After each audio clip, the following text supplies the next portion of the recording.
Good. Okay, we're all good. Yeah, we're in. Oh, cool. I can't see. I don't know why I can't see. It's so blurry right now. Weird. Anyway, so ready? Uh, Welcome, guys. This is the Sports Dynasty Podcast, AFC conference. Oh, Look at you. large. I'm sorry. I'm not gonna lie. This kind of bright. I don't know why my eyes so Shit. bright for. Let's give us 1 second. The internet is on, right? Check us. Hmm?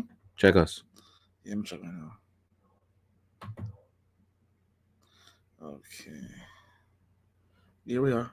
We're all good. Here we are. I'm making sure now because in my laptop it's talking about we're online, then we're not online. Hmm? That's scaring the hell out of me. Yeah, we're here. All right. So Oh, damn, we're on. Let me turn this off real quick. Just give me 1 second. You can invite the thing people here, right? yes. All right, cool. Yes, you need the codes. Yeah. P3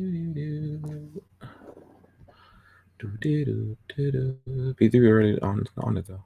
Yes. Let's get it right quick.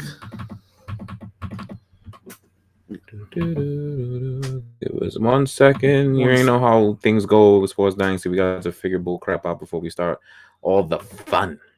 I know. Technology is never nice to us. I don't know why. But Yeah, I don't know why either. It makes no damn sense. I don't know my password.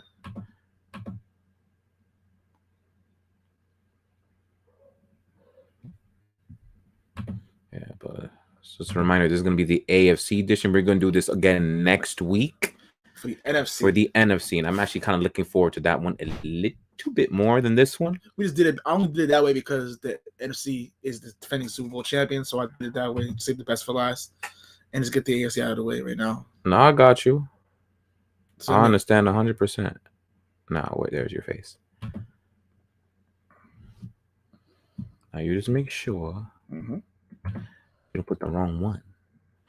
Apparently, there's two of them there. Yeah, I got you. I'm gonna post them. I'm gonna post the link to the group right now. So if you want to join on the camera, just even though I'm 99% sure it's already there, but I'm gonna put it in just in case. I'm putting this in case. Yeah. I didn't put any cool sound effects for this one. Damn, I kind of forgot. I'm not gonna lie. No, that was fun. The last stream. That was fun. That was the last stream was fun when you did that, especially with the Mega Man thing. Yeah, that was pretty fun. I didn't think that one would actually be as popular as it was, but this one should be good. So while you do that, I can start introducing a couple of things.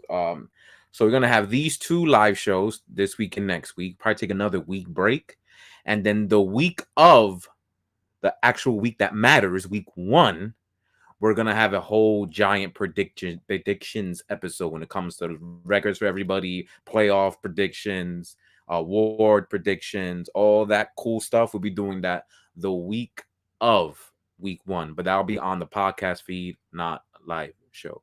The next live show after next week, we'll figure out when. I don't know. Whatever. We'll figure it out. But that's how things are going to be then. And for today, we are, like you said, we're doing the AFC.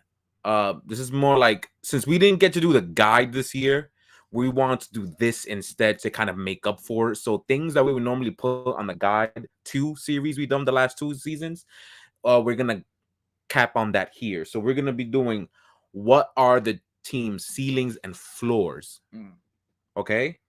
We're going to be doing the top storylines. That's new for the season, for the conference itself. Yeah, the AFC itself, which is a lot of, if you haven't been watching out there, it's a lot of things going on, especially in Clown Town, aka Cleveland. Oh yeah, we're gonna make fun of them a little while. Don't worry about it. A little while, yeah.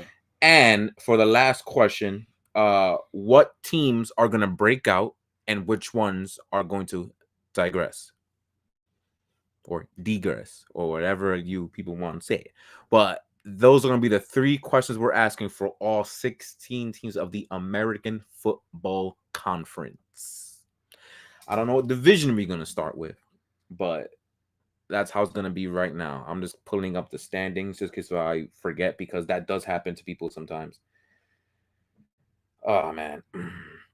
And then when people come, eventually they're going to start coming in and want to be on the camera also. So when that happens, they can share their own storylines too. It won't be just us. That's something I'm actually looking forward to.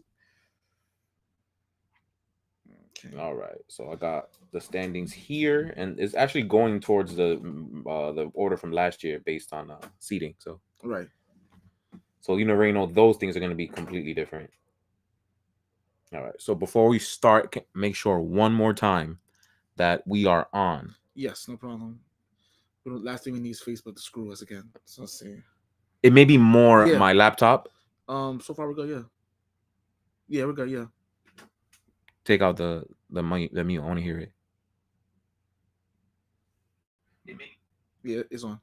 Yeah, my headphones is connected, so it's good. No, I just want to make sure. Yeah, All right. connected, so it's good. Cool. Yeah, we're good. Yeah, his headphones are on this side, and his phone is on this side.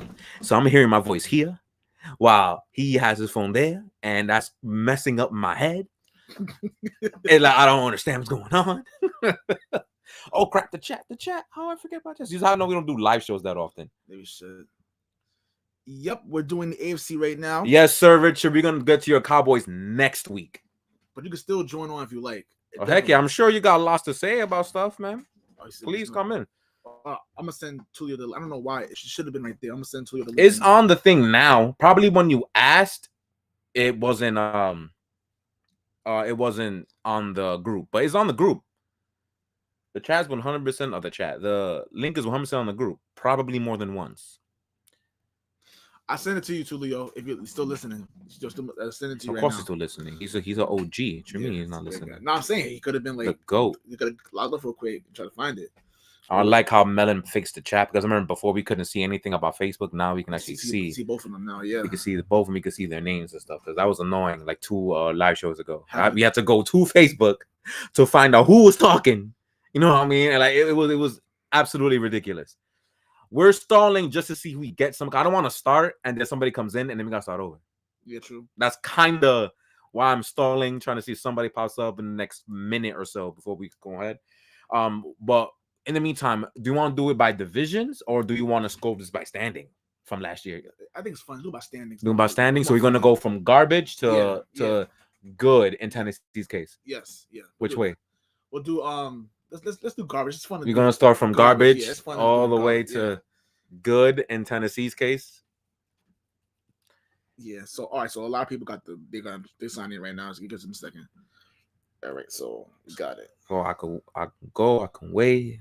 So wait a few seconds. Anyway, I'm just happy that I'm really happy this is back. That is actually working on like last Yes. What a wasted opportunity. We did the all 22 draft. It was on the podcast feed. If you guys want to listen to that, it was awesome. But like, it would have been so much better if there were people actually there. What happened is that Facebook wanted to act all stupid. Okay, there's somebody act all stupid and didn't put our thing. You know what I mean? Oh, we got an NFC guy coming. That's interesting. So we have Cesario, Vikings. Yo, what's up, bud? What's up, bud?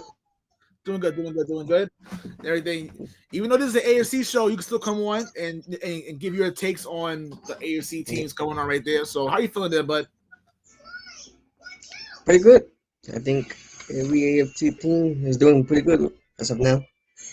No, if anything, I don't know if this is the harder conference to talk about, but it's the most competitive. Yeah, I can say that. Definitely. Yeah. At least on paper. We don't know, because anything we're talking about right now, 3 months from now, it could be all utter horse crap. So it makes it fun, but then it makes it useless at the same time. But again, it's fun.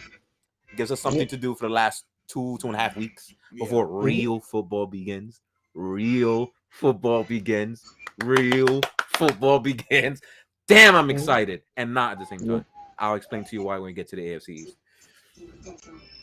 Damn. All right. So we got one person screwed. Let's start. I don't care anymore. As I say that, Alex, we get Sports Dynasty basketball.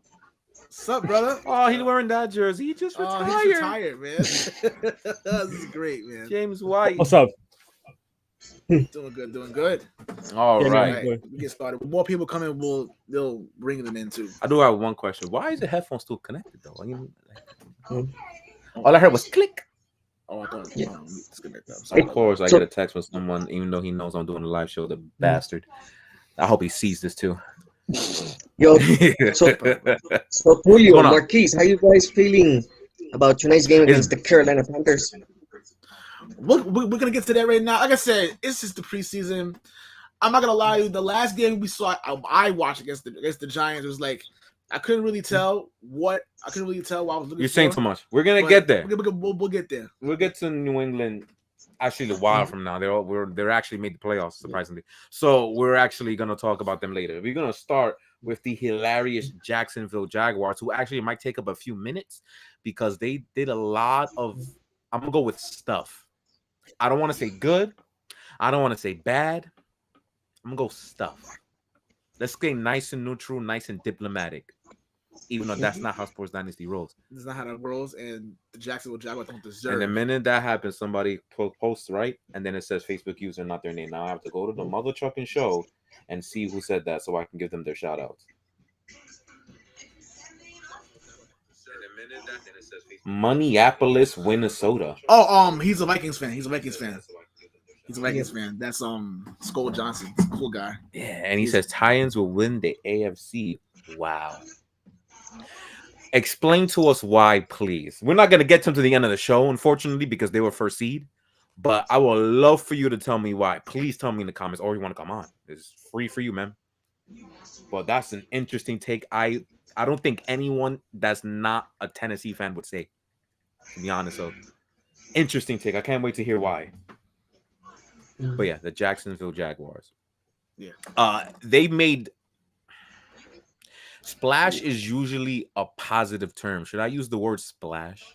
I mean, they were active in free agency. But that's a great word. Active. There you go. In free agency, but maybe not for the right reasons you want to hear. But they were active. They did spend a lot of money. Yeah, on Christian Kirk. Christian Kirk. I mean, a bona fide slot receiver who was the third option. I mean, and this family, Cardinals, something like that. This family is known for spending a lot of money on putting this stuff like AEW, but that's not a whole nother story. I was gonna make that joke too. But yeah, they paid Christian Kirk. I think he's the highest paid team per player on the team. Obviously, I mean Christian Kirk got like $80 million for the next 4 years. Mm-hmm. I don't. And they still have less money invested in the wide receiver position than New England Patriots, but that's a joke. It's a joke. It is. Yeah. Anyway, that's not the only thing they got. They did get Brandon Sheriff though, which I like. You got to do whatever it is you can possibly do to help this poor man in Trevor Lawrence. For the love of Christ, please save this child. Do not let him succumb to what many quarterbacks who we've made fun of over the years in the 2010s. Like the Jake Lockers, for example. Like quarterbacks like that. Like who've never really had that fair of a shake because his team was always so garbage around him, like Blaine Gabbert or Jaguars example, who were always surrounded by garbage. So he never had the chance to show you that he actually sucks. But he did. Please, for Trevor Lawrence, who actually has promise, who has talent, please don't ruin him. It might be too late to Trent Bulk, but it's Trent Bulk or Balake, wherever the hell his name is. It's up. Yes. All right, but we are not talking about all that type of stuff. Besides them, with the number one overall pick drafting Trevon Walker, when not many people were anticipating him to be the number one overall pick. They were anticipating him to be a top 10 pick, but to be number one pick. I remember the draft day. I think at the beginning of that day, it was really when that buzz started to pop up. Everybody was saying, well, he might actually go number one. And I'm like, there is no possible freaking way that guy is going number one overall. And then, well, Trent Bulk strikes. Georgia defense got a lot of love in that draft, but damn, a lot of love. The team itself, it got a lot of love in that. Now the guy from Philadelphia who the defensive tackle, I forgot his name from Georgia, looks really Jordan good. Davis. Jordan Davis. Yeah, Jordan Davis looks very We're scary. gonna talk about him next week. Yes, but very, very few. But other than that, there's a lot of love in that draft. Definitely. So we're gonna talk about their ceiling and their floor. Well, at least they're still. Anybody wants to go first, or I don't want to go like if it's class, just ask people to raise their hands and junk. So you want to talk, please chime in. Let's start with Cesario. The Jacksonville Jaguars. What do you think is going to be their ceiling for the season? The highest record they can possibly get. Well, the biggest ceiling was Yeah. gonna be Trevor Lawrence. Get and Trevor Lawrence and No, What's their record? The What? record. How many wins? What's the highest amount of wins you think they're gonna get? oh their biggest record. I'm gonna say 5 or 6 wins total. That's how I expected. yeah, Okay. yeah. I mean, it literally 5 or 6 wins will literally be an improvement from A massive improvement. massive improvement. For the last how many years? 2-3 years? Yeah, I mean, since 2017. I mean, let's be honest. This Jacksonville Jaguars team has been through hell last year. I mean, did you know who their coach was yesterday last year? Oh God, like literally, we could have done a better job, and then still got fired. The fact that Doug Peterson is actually a massive improvement says something. He does. Literally massive improvement. I see that. Super Bowl champion coach, I see- by the way. You know what I'm saying? But yeah. Hey Tulio, I see them going 6-10 this season. The Jaguars. Wait, Tulio? Tulio's there? Not yet. He'll be here in a little while Yeah, a though. little bit. But he was on the comments, so he's Alright. he's definitely watching. What about their floor? So what's the lowest record? And do not say 0-17. Nah, their lowest will be Yeah. 4-13. Oh, so you like them in that ballpark no matter what. All right, the two little That's ballpark. fair. That's fair. Either 6 or 11 or 4-13. Okay. That's actually really optimistic. I'm not gonna lie. I mean, all right. So for me, I'll start. I'll go with the next one. Okay. I think their ceiling is they go 7 games is improvement. Honestly speaking, it's anything. It's more than an improvement. Like that's good enough. They fixed the offensive line for the more where they could protect Trevor Lawrence. Mm-hmm. But let's be honest, that receiving core, even though it's very expensive, but very very underwhelming to say the least. Remember you still have Travis Etienne who's gonna come back. Yep. Great point. So Great we'll point. see if they'll be able to run the ball a lot more better. I mean, they do have Robinson With him there. and James Robinson. Yeah, Yep. and Did Robinson should be good there too.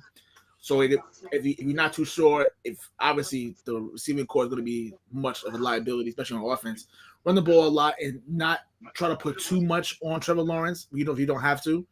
Man, they got Evan Ingram. They good in the receiving coach. Stop it, stop it, please, Evan Ingram, please. I mean, do you see how I'm trying to say? Yeah, Christian Kirk, who does not worth $80 million, and Evan Ingram, who can't catch football. Like, Hey man, LaVisca Chenault, man. You know, I had a joke for that. I'm gonna keep that to myself. But anyway, Marvin Jones, man, second year in the system, man. Not really his new system. Yeah, it's literally a new system. He still hasn't learned anything yet. But 7 wins will be their ceiling. I feel like you really are being optimistic too. 7 is a lot. And they are in the AFC South though. I mean, it's supposed to be bad this year, so it's always bad. I mean, since like I was in high school. I'm not gonna lie. I think the AFC South 9 wins will be good enough for them to make the playoffs. Win this really. Yeah, definitely. It's gonna be terrible, but 7 wins. That's like. I'm not gonna lie. I would argue 9 wins might be their cap. But that's the highest they're gonna go. Really? Yeah. Interesting. I could argue that. I don't know if it's gonna happen, but I mean that's the thing. But yeah, your floor. That's floor not. I will not allow anyone to say 0-17 no. except for maybe 1 or 2 teams. All maybe. Right. So I think they're next week. Oh, somebody's here. Like 12. No, I'm sorry. Not 12. And there he goes. I'm gonna say. There he goes. I'm saying. Is he not on the bus right now? No, he's on the train. That's what knows probably. You see this dedication. Too bad the internet's not agreeing with him though. But that's what I'm talking about. That's why with bad reception. Yeah, look at this, my guy. With bad reception too. Yeah, man. What are you having, Tulio? Yeah, you see. Oh, okay, home. See? Okay. Had him back home. Okay. You already know. I came from AC, doing some partying. Yeah, I came from not. You know that ain't me. I love it. That's my guy. Enjoy the summer, baby. That's what you're supposed to do. Yeah, so I'm coming from work. Damn, you should let this happen. Like, damn. I know. I try to set him up some lovely. You know, I ain't gonna do that with somebody being a part of it. You know that. Oh man. All right. So basically, we would have had a live show, all of us over there. If that would have been the case. Nah, true. But I think their floor is like the same as last year, 3-14. But this time it won't be a tie; it'll be an actual loss. You know, so yeah, 3-14 will be their floor. Okay. All right, Alex. I know you're waiting. I know you're happy. If Trevor Lawrence, actually improves under Doug Peterson's system, they might actually win 6 games, and that'd be my ceiling for them. I like that. I agree. I like 6 too. It was Alex and Cesario. I like 6 wins. Floor 2, yeah, 2. because that I could think of, they have the worst coach out of the 32 teams. Right there. Oh yeah, you can't stand Doug Peterson. Never have, never will. He hates him with a passion. Again, that's a Super Bowl winning coach. You a rat's ass. If somebody's healthy that they That lost to is. the Eagles last year. No, I was talking shit about him before that. Oh, I thought that you were salty because you lost the Super Bowl to the Eagles with Doug Peterson. That's what you're I mean, that didn't help. No. First of all, Belichick lost it. Belichick lost it by setting down Malcolm Butler and by going to that Timberwolves game during the week. And Tom and Belichick were releasing documentaries around that time. That's what lost the Super Bowl. We weren't fully focused. I said it. I didn't want to come challenge me about that. Don't go crazy about that. It's all right. It's all right. It is what it is. That was 5 years ago. It is what it is. I know. Let's talk about the bum ass Jacksonville Jaguars. Those are the reasons why it happened. Okay. But anyways, Jacksonville. Ceiling and floor. I'm going to give them 5 wins. 5 We're all in wins. the ballpark. And the lowest 2. 2 also. Yeah, man. I just can't see it. Because after that Super Bowl, he was complacent. Trevor Lawrence, I mean, I'm not going to forget what he said about him not caring about football that much. Come on, man. Your heart's got you got to live and die for this stuff. This Coach Tulio right there. I forgot. You hear stuff like that as a rap. My guy don't play when it comes to like that personality stuff, man. Yeah. Listen, it was just like back in NCAA. You can have the most talented person, but if their discipline isn't on point, it's over. It's like that player he's gonna miss classes. He's gonna be partying out too late. I They know, gotta right? start suspending him. That's the most like. There's so many examples to support that though. Like we can never argue against that. So many examples. You can't. Yeah. Even now, Marshawn Lynch and Frank Gore, they just did some nonsense. Like, it never ends. Oh yeah, what Frank Gore did was ridiculous. But we're not getting into that. I can't believe him. I can't believe. I was like, Frank, you're what is it like? One of the only good ones, almost. Come on. He's also old. You of all people. Whatever. Yeah. I expect better from you, Frank. Yeah. Houston Texans Texas. staying in the dumbass division. All right, so we're gonna start with Alex. Alex, what is your ceiling and floor for the Houston Texans? I'm gonna go 7 for my ceiling for the Houston Texans. I really like Davis Mills a lot, to be honest. And and that's assuming they actually sweep Jacksonville and take one off Tennessee again like they did last year. Because last year they did get some interesting wins. Tennessee, the Chargers. They did get some interesting victories. I like 7's fine. Can I ask something? So yeah. Why didn't we get that Brandon Cooks? Get that far, but there's a reason why it's called a ceiling for a reason. But floor, what's up about Brandon Cooks? Why didn't we get that Brandon Cooks? I bought that jersey from pre-sale. Why didn't we get that kind of production? Look, man, it just happens, man. It just happens, bud. Look, we're gonna make fun of New England in about 25 to 30 minutes, so we'll get to New England. Don't worry about it. Okay. Yeah. All right. And floor. 3. 3 wins. Mm-hmm. Okay. Not bad. All right, we're gonna go with Cesario. Cesario, what is your ceiling and floor for the Houston Texans? Okay, Texans. I see them winning 7 or 8 games. Okay, 1 more or 2 more than Jacksonville. That makes sense. Okay. So the floor is what's the worst that can happen to them? The record will be either 7-10 or 8-9. Okay. What's the worst? What's the record? Oh, okay. Oh, so he's saying that the ceiling is 8 and the floor is 7. He feels So you like them no matter what in the middle of the pack. So they have him in the pack. Okay, that's interesting. That's very interesting. So Mr. Cesario is a big optimist. Yeah, for what I'm saying. AFC, the best conference, the West is strong, the Central. Wait, I must give you your shout outs. Yes, we're gonna give you a shout out. I must give you your shout outs. Thank you. That's Mr. Richard Patton, Mr. Cowboy himself again. Yes, Mr. Cowboy.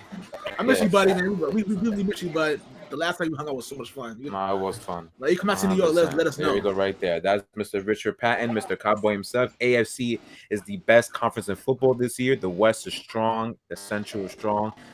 The weak is the East, and I'm going to assume the South is. You don't have to talk about that. Yeah, I'm gonna guess. Yeah.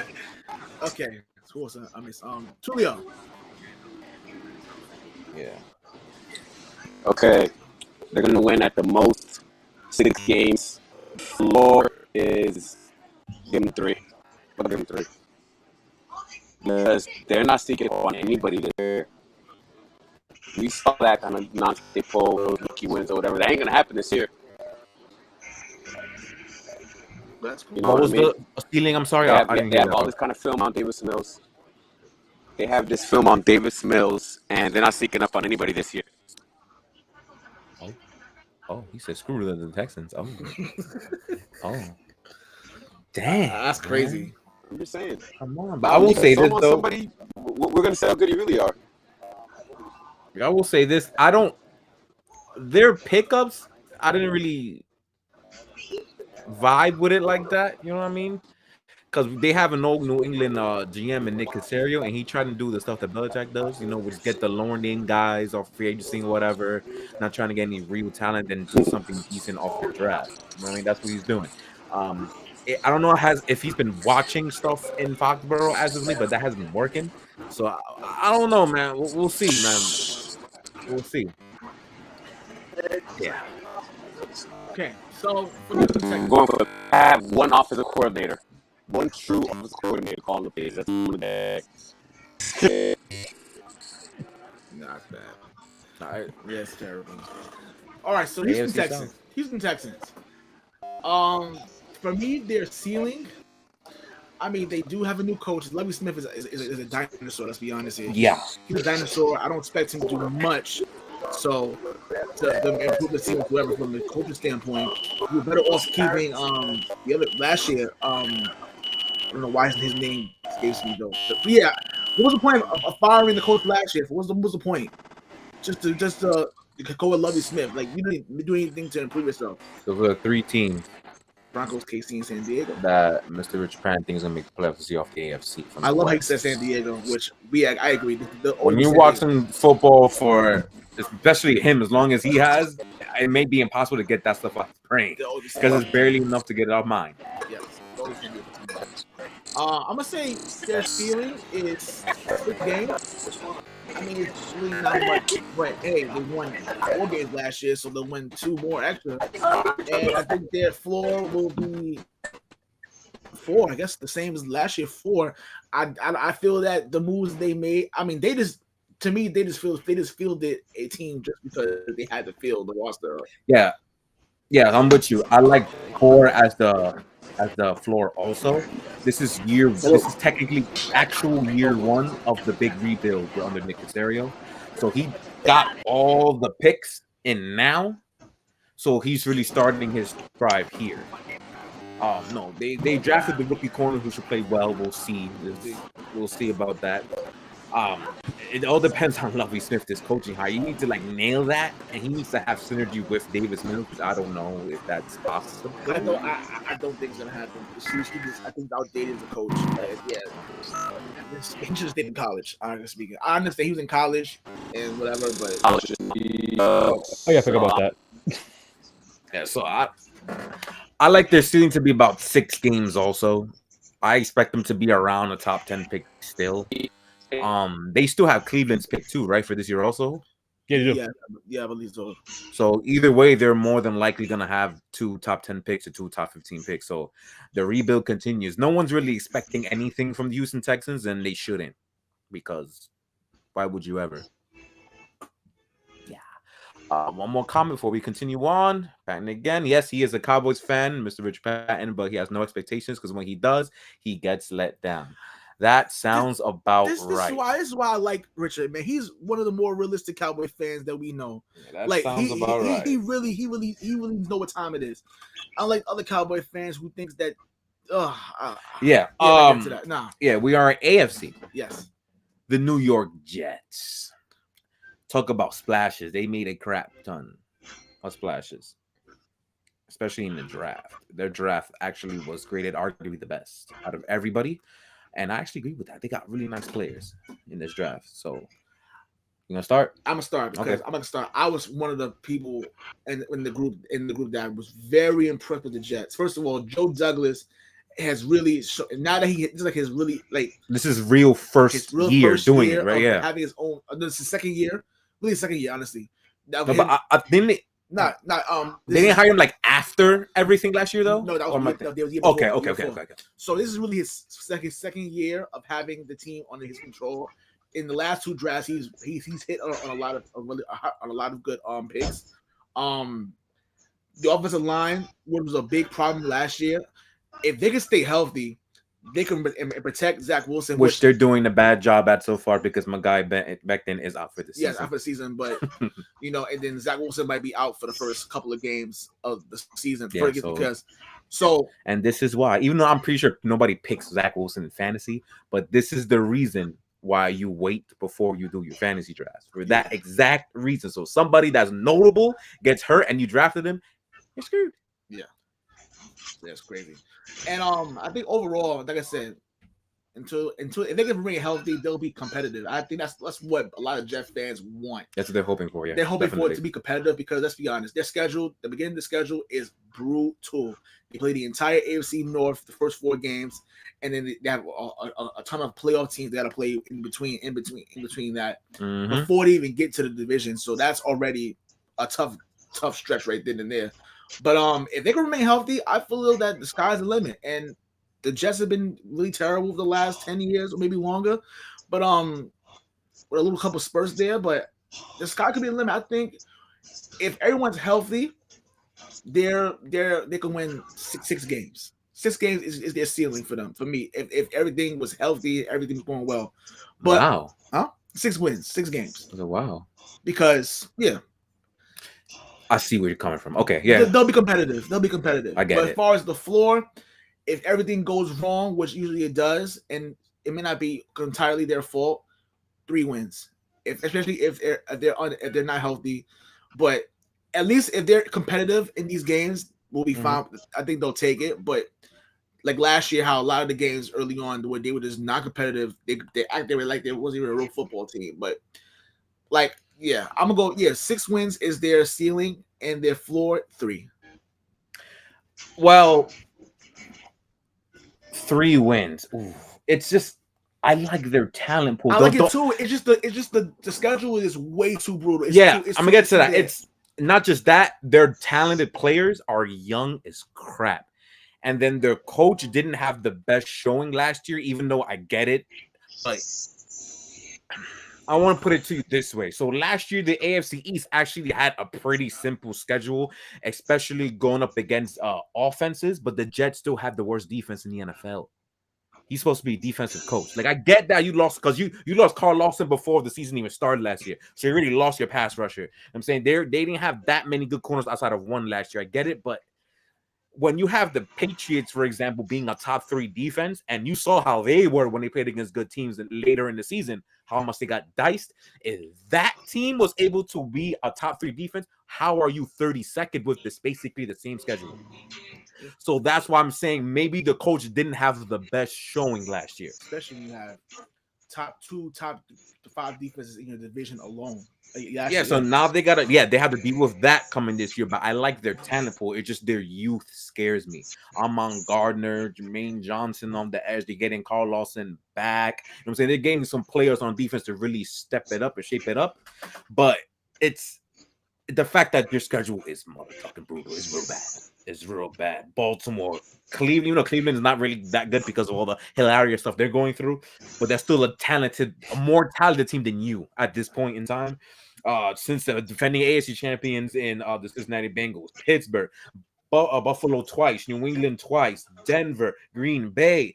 There's more than that. Like it's insane what they have to go through this year. Yeah. Minnesota and the Cesario's kid, like it's and a very up and coming Detroit Lions team. Their schedule is insane. So I agree with you. I like 6 games just because of that. They're talented and they have players, but they have to figure out how to put it together against that gauntlet, and that's usually not a recipe for success. However, as we always see, we see a schedule in June, in May. And then when we see the schedule play out by January, everything we thought happens doesn't. So we'll see if they can, they can make some surprises. But as of right now, I think their ceiling is about 6 to 7 games, and their floor is about 3 to 4. I think they're talented enough to, even if it's tough, they're talented enough to at least squeak out 4 games and be around as bad-ish as they were last year. Yeah. And it also depends on that quarterback whenever he comes back from that unfortunate injury in his knee. When Zach Wilson comes back and he's decent, it might be an issue for some teams. He's a dog. No, we're not talking about that. We don't do that here. We don't do that here. All right, next. So who's next? I'll go next. Okay.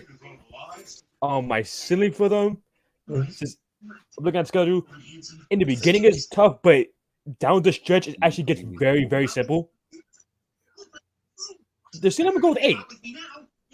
You're gonna go 8. That's brave. That's brave. And very brave. And normally, just because you play well near the end of the season doesn't mean it's going to translate to the next year. But Zach Wilson looked like he figured some things out at the end of the season. And whenever he comes back, if he could pick up that much from last year, maybe they can actually, get some of those wins. They're going to be one of those fun teams to watch. After stealing, anyways. Fun team, okay. That's an interesting label. Fun team usually means mediocre most of the time. Right. You don't say there's a fun team, you only won 3 games. You know what I'm saying? When they're mediocre, they usually win about 6 to 9. So, all right. And their ceiling for just like last year. Their floor, right? So the floor around that, I agree with you. I'm with you 100%. All right, look, my guy Tulia roaming. Are you back in New York now, or? I already see it. Yeah, I can definitely see the late Penn Station right now. Oh, is he in Penn Station? Yeah, you're back in New York streets. I like it. Unfortunately, we can't hear you though. But yeah, all right. No. Well, Cesario, what do you think about the Jets? While Tulio fixes his little audio problems. The Jets. Yeah. To me, I think there's still the same old Jets. It's fair. No one will ever disagree with you. Winning 6 or 7 games. Okay, 6 or 7. All right. That's basically around par as the rest of us. What about the floor? What's the worst? The floor? Yeah. They're winning 4 or 3 games.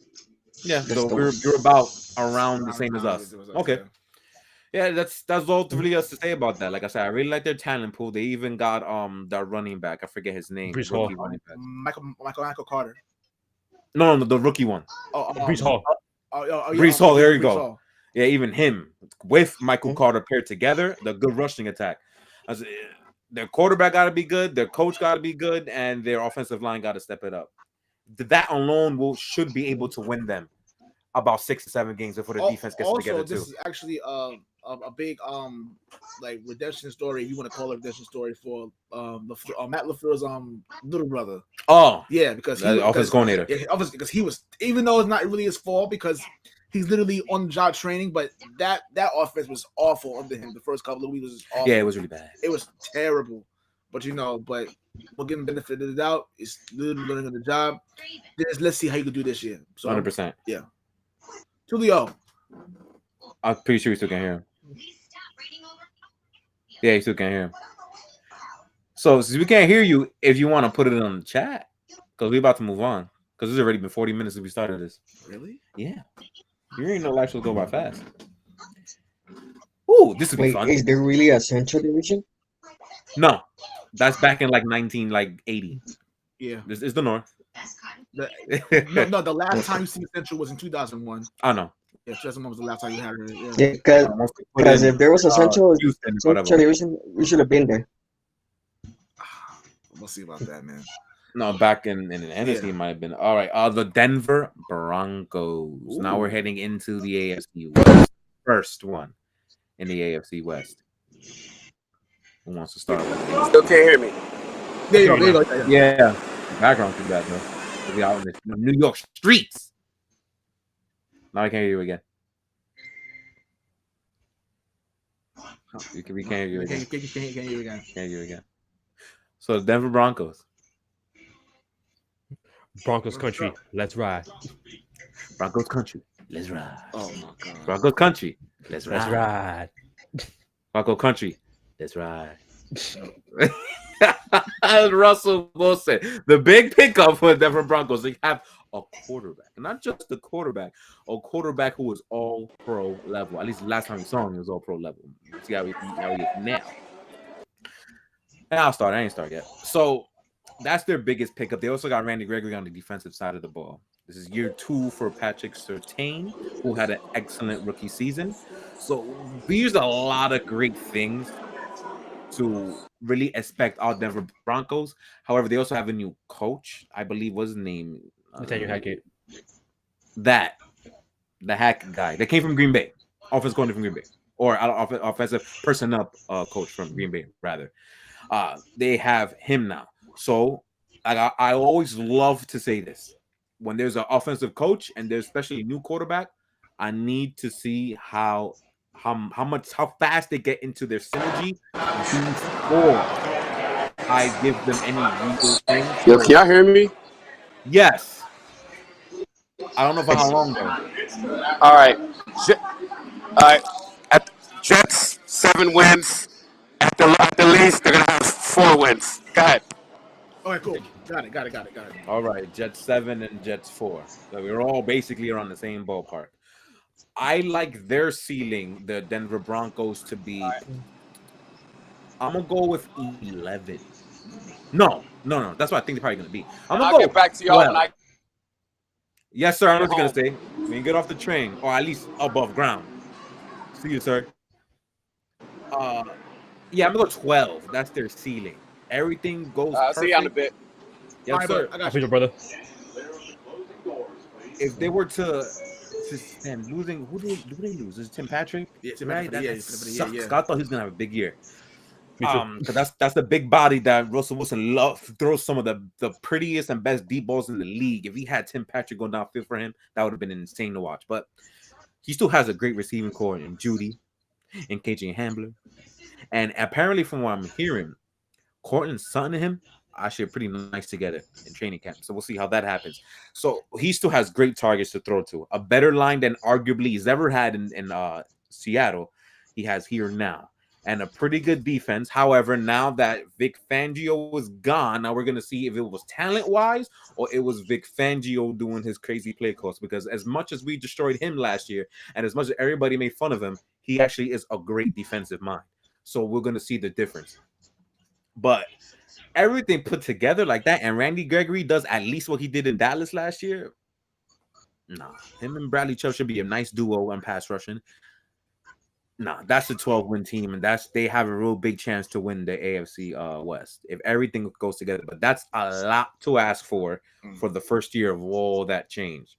Their floor, I think it's 7 wins, 7 and 10. That means that nothing goes right.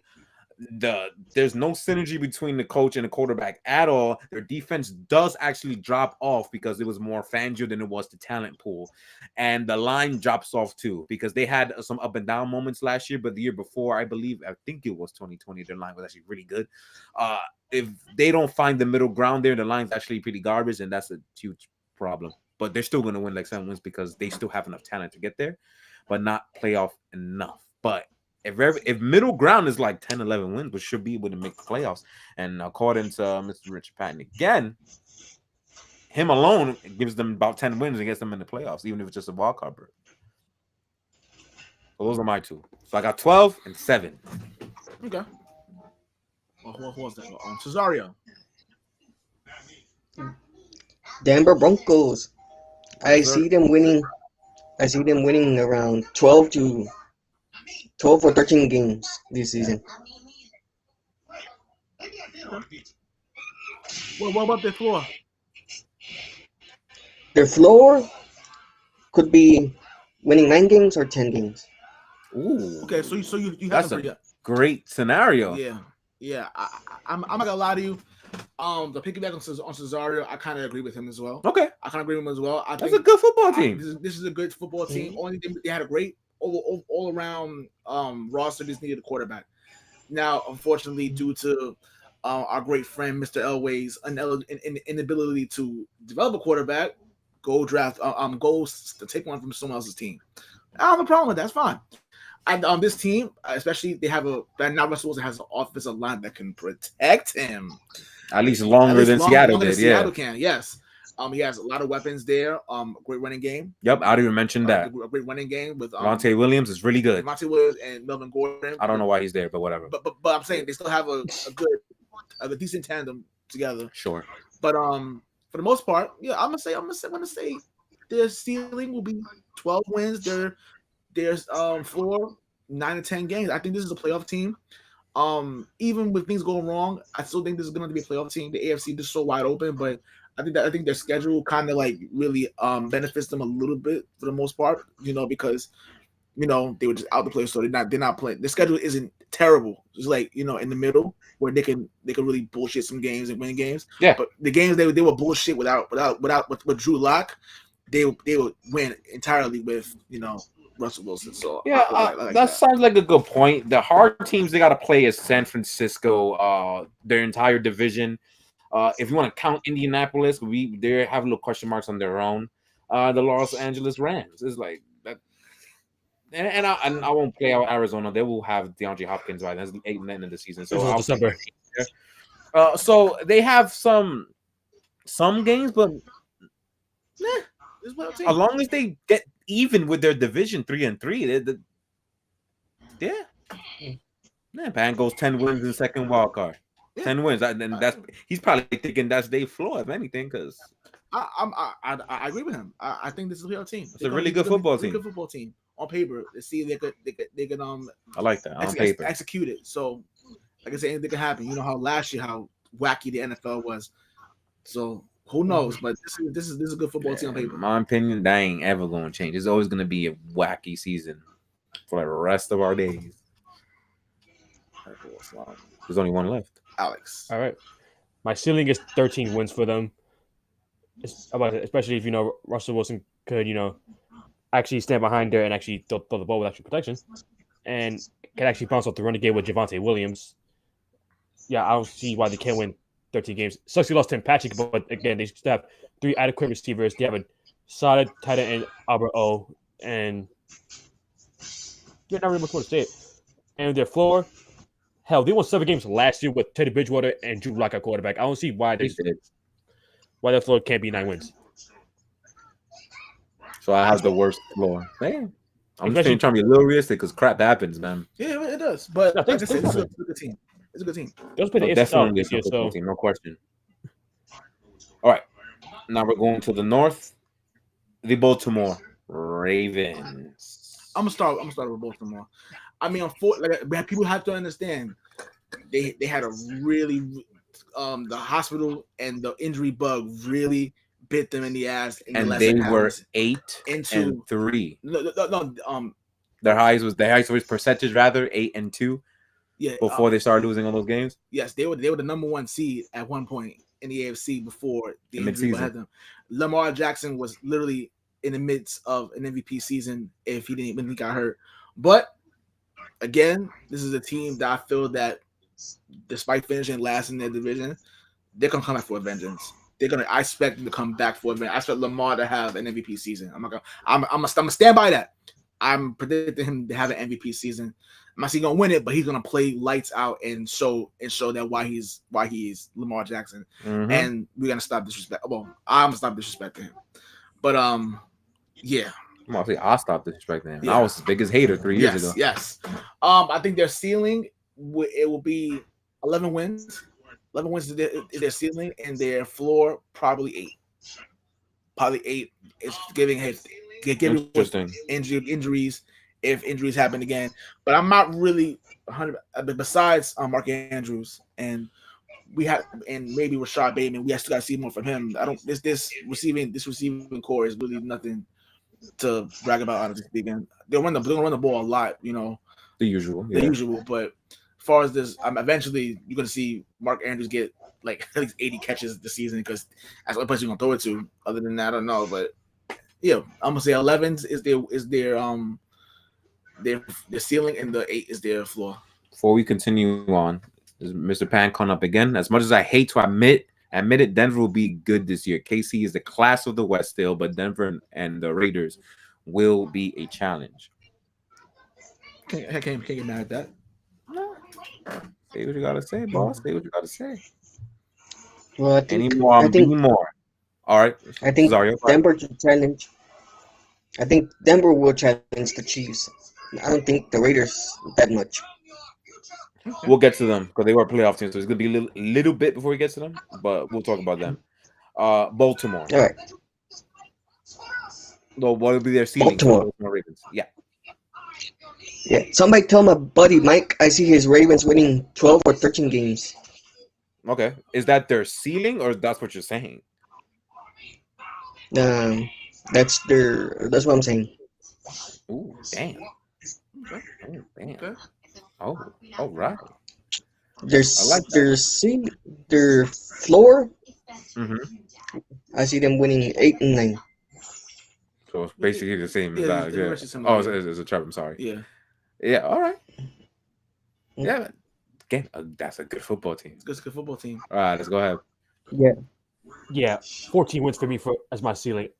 Jesus Christ. I absolutely love this Baltimore Ravens team. As some of you know, I've been very high on them. They went 8-3 before Lamar Jackson went down for the season, and even then they were still competitive in those games.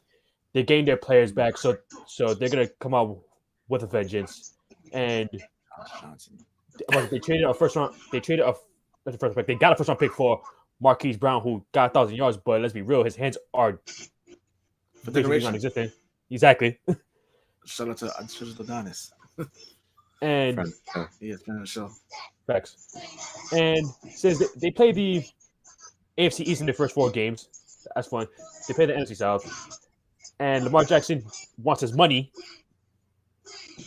I expect it to be top 3 in MVP voting. And their floor, if they just go wrong again, I'll say 9. Okay. Pretty similar to what we said before. I like their ceiling. I like 12 as their ceiling. The receiving thing is still a bit of a concern, but they do have really young receivers that can break out at any point. Whether it's Rashad Bateman or whether it's the other one, I forget his name. But they do have some young guys who could probably step up, give Lamar something. But Mark Andrews there, that's arguably the best tight end in the NFL. And he's getting the ball like 150 times. And he's great. So he's going to do his thing. My biggest concern is not the receivers, is the guys up front. Although it's always a simplistic running scheme, still, that offensive line really underwhelmed the last 2 seasons. And they have not done the running game who has been slowed down a bit, and their pass game any favors, giving Lamar some type of protection. That, especially in the interior, those are the places that scare me the most for Baltimore on offensively. If they play well, they should be fine, and they should put up points against damn near anyone. And that's with them also being hurt last year. They gained their running backs back. They gained J.K. Dobbins and company back this year. So I mean, with that said, defensively, they're getting all the corners back. However, Marcus Peters is not on the young side, so we need to see how that guy is going to look before we can talk about anything.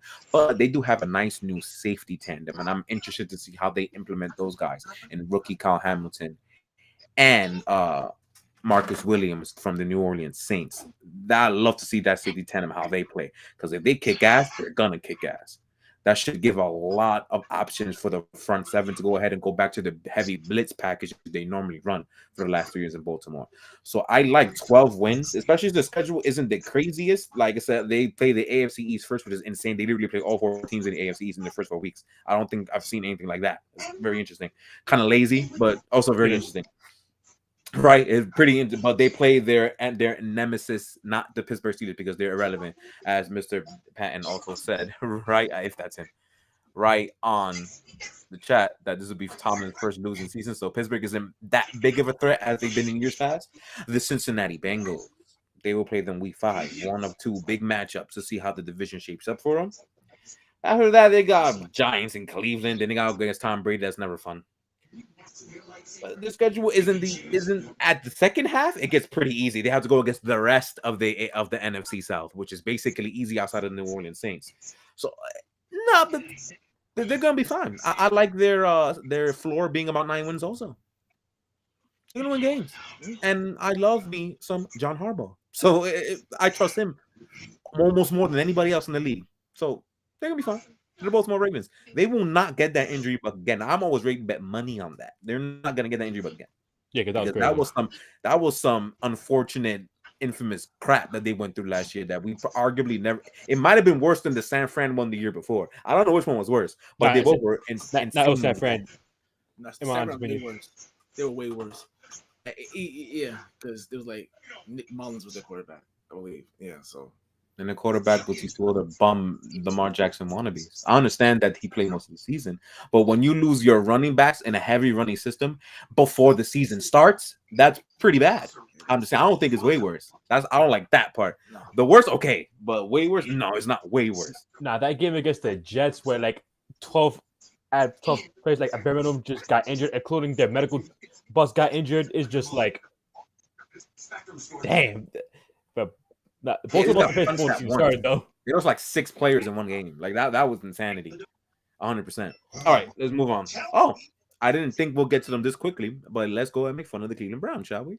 Yes. I'm ready.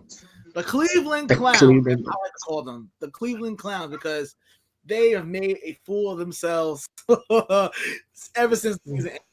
They made a fool of themselves. I'm thinking they are literally the epitome of Murphy's Law. What can go wrong will go wrong, and that's exactly what happened. The Cleveland Browns. First of all, the Cleveland Browns alienated their quarterback, Baker Mayfield, even though he was playing with one arm.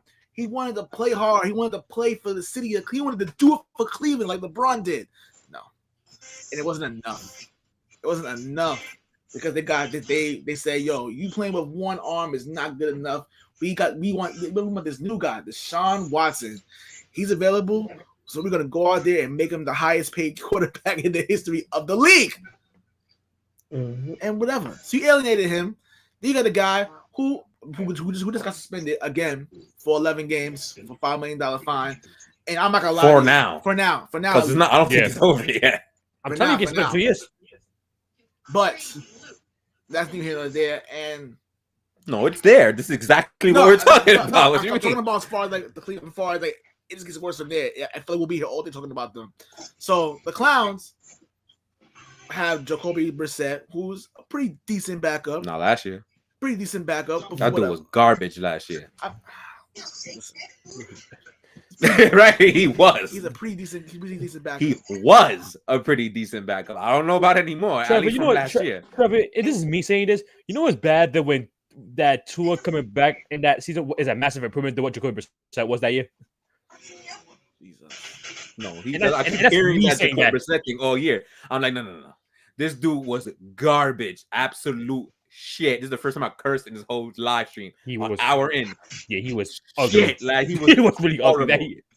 He was so bad. It was insanity how bad he was. So no, that's not good for Cleveland. Besides the quarterback, they have added a lot of pieces on offense. I mean, Mari Cooper is there, but but they had a really good draft, pretty decent draft. I think they had a really good draft as well. Despite not having a first round pick. Yeah. Yes, and all of that. Because their first round pick's a bust. It's Deshaun Watson. He's not playing for at least 11 games. Jesus, at least 11. That's not okay. The Browns, I don't see how they'll be able to tread water. Even with Deshaun Watson was there, he hasn't played in 2 years. He's played 2 years. So how would they think that this is going to work entirely? I think Baker Mayfield got a really bad shake out of it, but you know what? Good riddance. I'm good for him to getting out of there. Let's see if he can kill in Carolina. We'll see. Until then, the Cleveland Browns, even if Deshaun Watson was there. Yeah, let's say he comes back week 12, right? Their ceiling for me is 7 games. Their ceiling to me is 7 games. Like this is. I'm lying. You mean week 13, right? Have you said? Yeah, week 13. I'm sorry. Yeah, the bye week. I forget. Yeah, I think they win 7 games. I think it's just quarterback play. As in their ceiling is 7 games. Yes, quarterback play is important, and Jacoby Brissett is not going to win you many games in that span. So that's another thing. But Yep. Now we back. All right, cool. So I'm gonna say 7. I'm gonna say 7 games. They fly. Damn, he went somewhere quick. That was fast. Yeah, that was quick. I'm gonna say 7 wins for the. And look what he just came back in time for. Yes, the Cleveland Clown. Of course, you came back just in time. Their ceiling, I know. I got. Their floor. I'm gonna say 4 wins. Okay. Because this can get really ugly. Okay. And I love it. All right, let me go before you. I know y'all have some stuff to say. So give me a minute. So, all right. The thing is about them is that not only the whole stupid, ridiculous quarterback situation that they stupidly put themselves in, insanity. It's unfortunate because the rest of the team is really freaking solid. Basically, every position in that team, for the most part, is at least on a C+ to B- level.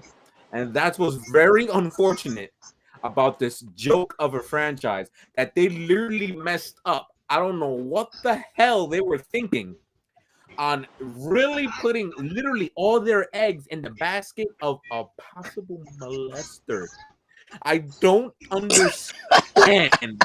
That's who they chose to run their franchise, a possible felon. This is what we're talking about here. Who the NFL right now, as we speak, is actively trying to get rid of for at least a good amount of time. Goodell is going after his ass. They have no choice. They have no choice. Look what happened to Ray Rice. You have no choice. Insane, this franchise. What the fuck? And this is not new news either. This was a story over a year. So they knew what was going on, and they did it anyway. Now you're about to waste a good year or 2 of Myles Garrett, of Denzel Ward, of all these beautiful players that you've constructed, wasting freaking Stefanski, who's a good coach. You know, I don't like how he treated Baker Mayfield because he should have sat his ass down last year, but he's an idiot, kept him on the field. I don't understand that. He's an idiot. But he's still a good coach. All this talent, and they're going to waste it because they wanted a felon as their quarterback. But again, we've mentioned this many times over the years, and I'm stand by it. The NFL owners should have a grading assessment every 5 years. If you are not good enough, your team is not in the right direction, sell the team, get rid of them. The Haslam brothers are garbage. They are garbage owners. And just when you think that Cleveland, bro, they're not the best team in their state. They're supposed to be, but the other team in the state went to the damn Super Bowl, and we're talking about the Bengals. They're supposed to be around as bad as they are, franchise-wise, at least for the last 25 years. And they surpassed them when they were just in their rebuild like 2 years ago. They had the first overall pick 2 years ago, and they are back on track. And Cleveland had a better team than them the last 2 seasons. Bravo. They technically still have a better roster now. Do you know how hard it is to purposely be bad than to accidentally be good? It's insanity. It's really impossible to do. You can't make stuff like this up, and it's actually really damn funny to be honest. Oh, look at my guy with the new hairdo. That's wow. Tony, He's been had that. He's been had that. This is another NFC guy on an AFC show, but I love the support. Thank you very much. Tony, we're talking about the Everybody want to come in now. This is how Yeah. funny this is, right? How we get to Cleveland. Yeah. Everybody's Everybody's coming yeah. in now. This is the best time to join, actually. Yes, let me put up these comments from Mr. Richard Patton. Totally agree with me, but that's Cleveland, damn right. And then Watson, where'd he go? Where'd he go? Watson spent the whole year. Yeah, I'm looking for that. Oh, there you go. Thank you. And Watson should be suspended for the whole season. Goodell's trying. Yeah. Oh, and one more. They should have kept Baker Mayfield until they knew for sure. I agree. Duh. They treated him so poorly, and I feel bad for him. But overall, they treated him so poorly, and I hope he kills in Carolina. And yeah, On the preseason reports, he's not bad, man. He's gonna be playing. Actually, he's probably playing right now. No, he's sitting, right? he's sitting today, actually. Donald's playing. Yeah. Yeah, that's funny. So welcome, Tony. How you doing today, man? But I can't really hear you that much. Can't really hear that well. Or at all. Try to fix up the bling microphone, man. What's going on? I can't hear you, buddy. Well, when you fix that, how about now? Yeah. There you go. Oh, maybe this is this thing.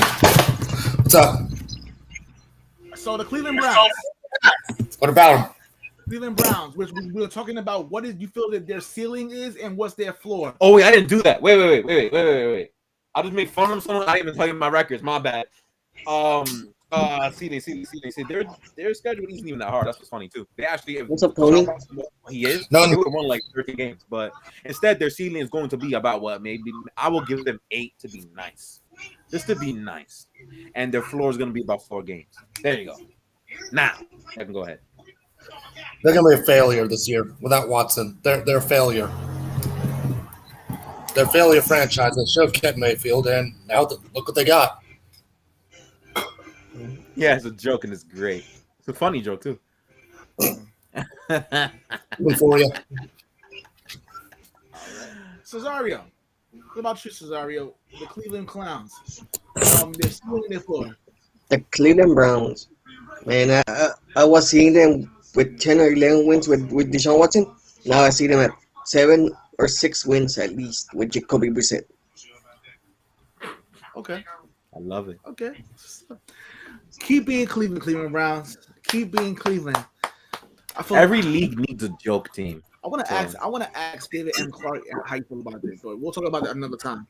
What's next? Who's next? Oh, Tulio. Tulio Star. Tulio. That's what I'm waiting for. Yeah, I'm waiting for Tulio to completely eviscerate this team. Go ahead. All right, so keep your hilarious comments within the 5-minute window, please. I know you have a crap ton to say. Try to keep it in a 5-minute window, please. Oh, crap, we can't hear you again, though. Hey, Tony, how many days in Messenger do you have left? Not here to talk about Messenger Jail Wheels. I'm trying to hear about sports. We can talk about it another day. Yes, we'll keep that in the chat, sir. Keep that in the chats. Speaking of which, Tulio, I can hear you. Your headphones are bad, man. Welcome to the club. Nah, I feel you. Technology's fucking screwing everybody over. Speaking of which, Mr. Patton. Did you say 8 wins? Cleveland wins 2 games without Mayfield and Watson, and won't 8 wins. Yeah. He said 2 games. He's going with 2 games. They're gonna be the number one. Well, I mean Houston. Sorry, it's gonna be the number 1 overall pick. Oh yeah, and it's not even their fault. That's that'd be so embarrassing if Cleveland's so bad, and Houston said, "Oh well, thank you for giving us, taking this." And that's what's the best part. They'll suck, and they can't do nothing about it. Houston reaps the benefits. God help them with Cleveland, Jacoby baby. Brissett. Cleveland, baby. Again, Hey, every sports league. Julia, we can't hear you. I'm going to say God help them with Jacoby Brissett. Yeah. So we will go back to the Browns with Tulio Cousin because I promise he was going to be a hell of a freaking time listening to him destroy him. But in the meantime, until he returns, let's go with the Los Angeles Chargers. I'm gonna go with them. The arguably most overhyped team in the league. We'll see. I'm overhyped. Not only that, and they have an idiot for a head coach, but that's neither here nor there. I don't understand how people are so high. People are high on this team every year. I know Justin Herbert is good. It's good. It's good. Yeah, but this team is severely overrated. It really is. It improves this every single year. You had a chance to make the playoffs. All you had to do was take the tie, but no. You didn't want to take the tie. You wanted to be dicks. So you know what? Missing the playoffs because Brandon Staley is a fucking idiot. And for me, is an idiot for that. And he should. If I was Stanley, we know Spaniards are idiots too. They're idiots too. I would have fired him for that just for being dumb. Saying that was what he did on the last game of the season against the Raiders for the playoffs was a fireable offense. And whatever. Let's see. I believe we said that in the episode too. Let's see if they're able to bounce back from this. They're in a tough AFC division, AFC West already. I think a fireable offense was losing to Houston to begin with last year. Yeah, you're right. Yeah, I can see that right there. Yeah, it was bad. Was a fireable offense. All you had to do was take the tie and make the playoffs, but no, idiot. So, all right. Well, all right. You can hear me now, right? You're good. All right. Cleveland, go ahead. 5 minutes. Okay. Ever since all that stuff, like at the beginning, I wanted to give him the benefit of doubt. Because you know what happens with quarterbacks that tend to be on the darker side. So I just want to be like, not another one. And if anything, I was like, Belichick, get him on the cheap right now. Go get him on the cheap right now. I was one of those guys. But I'll go ahead and say I was wrong. I don't say it very often. I am on camera in front of the nation, in front of the world, saying I was wrong about this one. But that is way too many women. Way too many women, man. I'm just thinking, yo, you're an NFL quarterback. You've been a quarterback your whole life. You've been able to do whatever you wanted to do with whoever you wanted to do. Why do you have to go to these extremes? What are you doing, man? Go ahead. And as far as Cleveland goes, listen. I've always believed in life, you need a backup plan. You're driving a car, you have 4 tires, have a spare tire. You know what I'm saying? Mm-hmm. Going out, have a card, have some cash because you never know. Nothing against Jacoby Brissett. Actually, I think he's going to hold down the fort a little. Okay. But damn, this is a huge waste of money right here. And as for Deshaun, I'm very disappointed in you, brother. National champion in college, we try to defend him. Like, why did they pick him? Well, why did he go so late? Yeah. We had your back, and now you done ruined your legacy. It may be over. You may never play again. You may never play again because Goodell cannot handle this backlash. I will say this. He may never play again, but he's getting that bread. So I think he'll be all right, man. He'll get that bread. But at the end of the day, want to have a charity to Deshaun Watson Foundation. I'm gonna give. All right, I'm done. But I'm gonna give Brissett some credit because he's not a horrible quarterback, but he's not great neither. I'm gonna say he gets 8 games. He gets 8 games. Just him managing the rock and giving the ball to Chubb. And I know Hunt isn't too happy, but I don't see him going anywhere. And even if he does go anywhere, I think the rest of the backs will be all right. So they're gonna be fine. 8 wins at the most, and at worst, 4 wins. Okay. Yeah. I gotta give Brissett something, man, because he's not a total scrub. I don't know, man. It was last year. It was pretty bad. Mr. Patton, Detroit and Cleveland always have been the joke, but Detroit will always be the better team. I'm guessing when he says team, he means franchise. Even though this year they'll be a better team too. Yeah, they will. At least my opinion. No, back to the Chargers. All right, now to the Chargers. Back to the Chargers. Again. Go Chargers, go. I think my ceilings for them is 10 wins. There's gonna be they're overall on paper they're a good roster, but my concern for them is will Brandon Staley try to be the smartest guy in the room and cost them wins by just out coaching himself, literally. which is a lot because that's ridiculous. He's pretty much another Anthony Lynn. Yeah, that's what he is.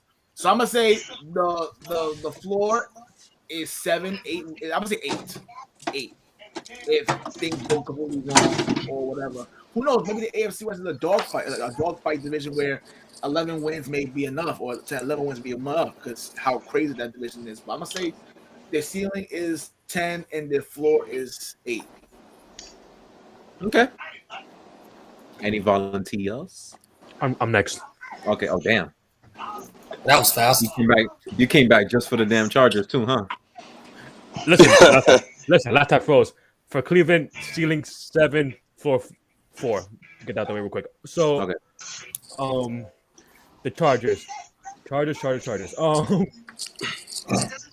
Yes, they added a lot of things in the offseason because big city LA. Khalil Mack, J.C. Jackson are the two biggest acquisitions they got. They retained basically their whole offense. So yeah, because we didn't mention that, so you gotta talk about that a little bit before listening. So good, thank you. Yeah. So, but there's one reason why I think they're gonna fail, and that's their head coach. Because he thinks he's playing Madden every single time and wants to go for and fall down as much as he possibly can. And yeah, we could. Scientific data. Especially since go for a fall down at your own 13-yard line against the Raiders in this season finale, as well as calling timeout when you didn't have to because they was willing to play for the tie and you missed the playoffs, and because of that, it shows me you don't know what the hell you are doing. So I'm gonna start with the floor real quick. The floor to me, and what I think they're going to be, is 8 wins. Okay. The floor is 8. Their floor is 8. Okay. And if the talent actually, plays what they're supposed to, and Brandon Staley improves by a large margin from what he was in his first year, I'll say 12. Because they got the talent. Because they got the talent to do it. It's just talent don't mean the goddamn thing if you don't have good coaching. So, yes, sir. I agree with you. I'm gonna go with the same thing. I'm gonna tell you exactly what you said. 12 and 8 sounds just about right. They're on paper, they're really good. They did improve their run defense a little bit, but I want to see more. We'll see how it actually plays out because Khalil Mack is a good run defender, so that should help out almost tremendously. I want to see what happens in the interior. That's their biggest problem to me on defense at this point. But we'll see how that goes up. And offense, they're gonna score no matter what. We'll see those Charger games. What are those Charger games? The Houston losses and losses like that. Stuff like that. That was it Dallas early in the season last year too. I think that's another one. Like stuff like that. Like I gotta see what are those Charger games and how many of the Charger games are we gonna get? Because I don't care how superstitious a person is. There are always franchises in every league that has those funny ass moments every season when it's like, dude, you are so you. You know what I mean? You are so you. You're so like Cleveland. Always something stupid off the damn field. You're so Cleveland. And the Chargers, they always find ways to lose games they're never supposed to lose. This is the same damn franchise that was number 1 on offense and defense in the year of 2010 and went 8-8. How the fluff you go 8-8 when you're the number one defense and offense in the singular season? That's the Chargers. They always find a way every damn time, and I want to see what are the moments. Are you going to get over some of those damn moments and actually get a playoff berth, or are you going to Charger it up again like last year? Everybody swore they're going to be 11 win. I'm gonna go ahead and say it. Maybe that's a curse for getting rid of Marty Schottenheimer when he was 14-2. That's a great point because they've literally done nothing basically since. So that's very interesting. Very interesting. Tony, what is your thoughts on the Chargers, and what do you feel their ceiling and their floor will be? The Chargers. They're not making the playoffs. Here's what they do. They need to make the playoffs first before they talk about wins and losses. Because I've seen that fan base talk about we're going to the playoffs. When was the last time they've been in the playoffs? How long has it been for them? 2018 think when Tom Brady 2018. and Sonny when Michel. they got cursed out by us. Yeah. So they play a Look at rookie the Lamar. AFC West. Yeah. Well, that too. Look at the AFC West. It's possibly the hardest division in the NFL. You got the Raiders with Derek Carr, aka the broken car with Devontae Adams. You still got Patrick Mahomes in that division. You now have Russell Wilson in that division. They need to worry about their opponents first instead of that fan base saying we're making the playoffs this year. They'll probably get, like Alex said, they're probably gonna have 12 wins. They'll find a way to screw it up somehow, like they always do. It's the Chargers. They'll find a way to ruin it for themselves. Yeah, I'm with you. I think they're gonna make the playoffs. They're just gonna get curb stomped in the first round. That's what I think is gonna happen. So little spoilers for our episode in 3 weeks. That's what I think is gonna happen. They're gonna full crap, maybe 10 wins, get in the wild card, whatever. And then when they play that first round matchup, we're all gonna be sitting on that couch laughing. That's why this is gonna happen. Because they're the Chargers. Cesario, the Chargers. What do you think about them? Chargers. All right. Ceiling. I see them winning 10 or 11 games. Okay. 10 or 11. Floor is the floor. They could easily win 8 or 9 games. Yeah, right. Their talent pool is high, so of course they're usually their floor. But hey, again, they're damn. Oh, somebody party. Hey. Yeah, Cards is still back. Well, I know why this happens around here. He likes the Chargers make the playoffs this year too over the Raiders. I feel you. I kind of feel the same way, but I don't think the Raiders even make it the finals. Yeah, that's what I kind of feel the same way. But all right, they were halfway done. We're gonna make this a little bit faster. Miami. Oh, God. Don't get me started, please don't. Another overrated. Wait. Back to the Chargers. You think I feel about Miami? Don't do this to me. Chargers. How do we know during James is going to stay healthy? How do we know that? That is true. You're right. Wait, did we go with Tula? Did you say your keep yet? No, but Damn it! I'm sorry. Go ahead. First off, Derwin James,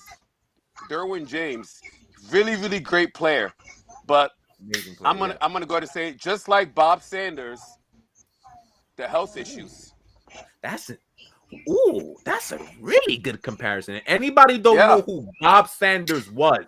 No, he they know. Was this amazing safety in the Indianapolis Colts back in the mid 2010s. I believe he won a Defensive Player of the Year. I believe. I can't remember what year. Yo, but and the thing maybe is, 07, 06, one of those 2 years. I think the problem with that is he was amazing, but he could not stay healthy to save his damn life. He'll get one great season, then he'll pop his bicep the next week. He could never stay on the damn field, but he was amazing when he was on it. So that's the really cool comparison. Towards when Bob Sanders got hurt, the Colts, everybody ran all over him. But when he came back, that's when he came back and won that Super Bowl. And Bob Sanders had some clutch picks. But it's not even that. It's the fact that Bob Sanders is a forgotten guy, which I get upset about. And you Iowa fans, I swear, I don't know how he's not up there as your #1 Iowa player of all time. I'm just saying, he should be up there as the #1 player of all time, Iowa player of all time. And as far as Derwin James, he's that talented. He's that good. They paid him the money. He's like the highest paid safety for a reason. But I mean, you don't get healthier as your career goes on in life, man. That's what I'm trying to say. So him not being there, how good is that defense going to be? That's a great point. Very good point. At the end of the day, defense is going to win you games. At the end of the day, that's what seals it for you. Championship. But at the most, I'm going to give the Chargers, everything going well, I'm going to give them 11 wins, and I'm going to give them at the minimum 8 wins. So we're all around the same ballpark. They have too much talent. They have too much talent to overcome that stupid coach. They have too much talent. 100%. Now, we're all in the same boat basically for the Los Angeles Chargers. Now, Miami Dolphins. Oh, God. Tony, go ahead. Oh, Lord. Wait, hold on. Of course. See, look at somebody in the comments. Of course. I don't know who that person is, but here we go. That's what I'm talking about. That's the bullshit I was talking about. I cursed. Yes, I cursed. There we go.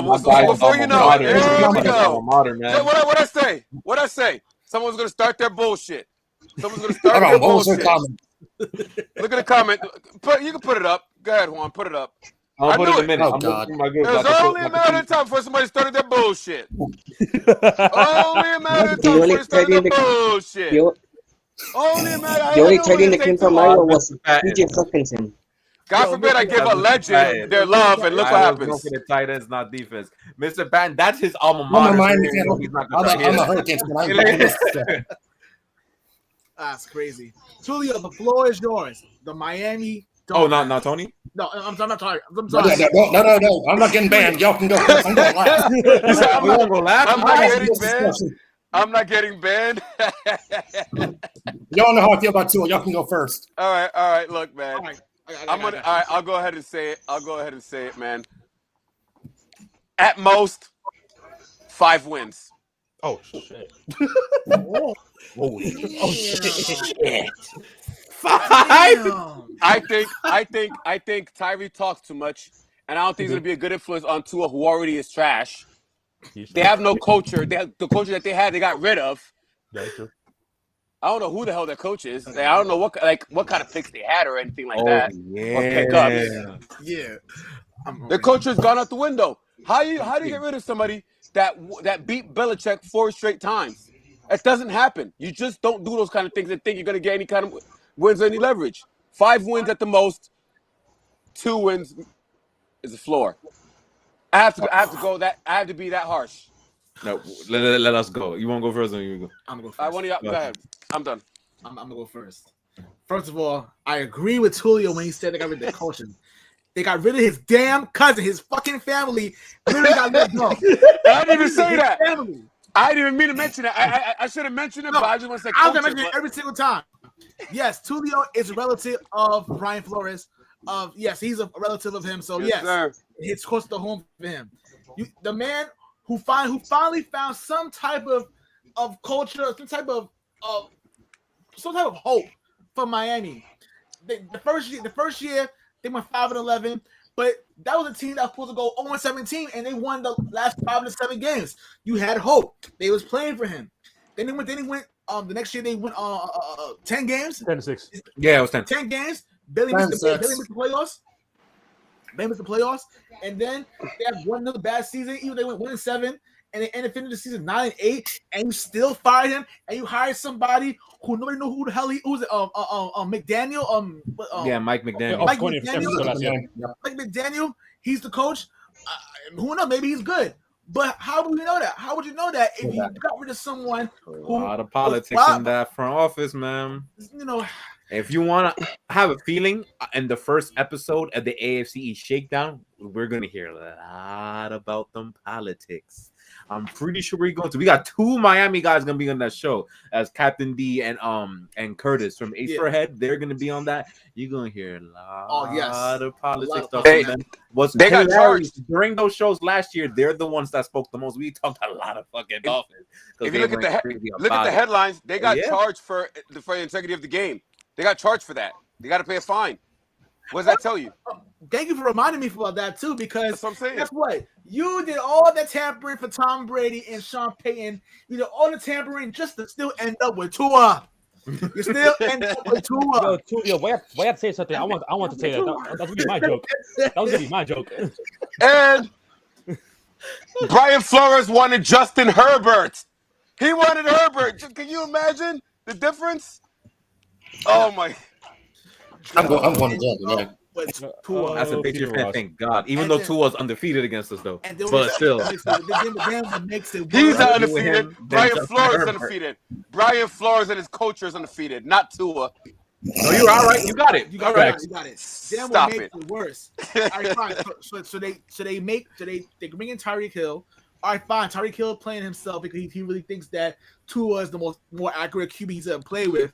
Okay, maybe in Madden you have the sliders up. That's a good part. That's what count bullshit because he played with Alex Smith though. Alex Smith used to throw the needle. It was only 5 yards, but he still threw the needle 5 yards.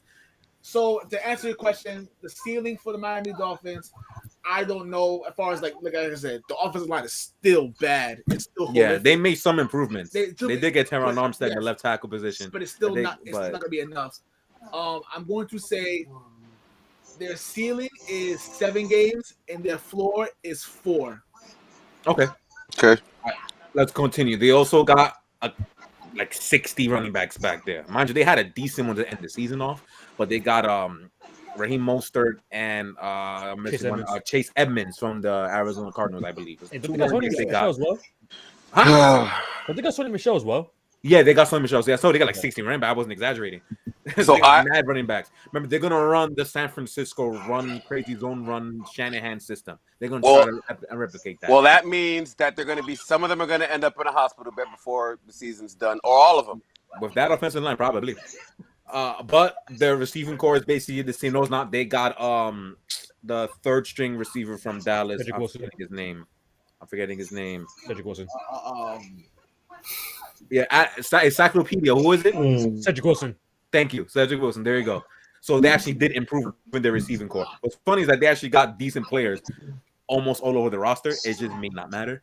On defense, let me see. Their secondary is actually really solid.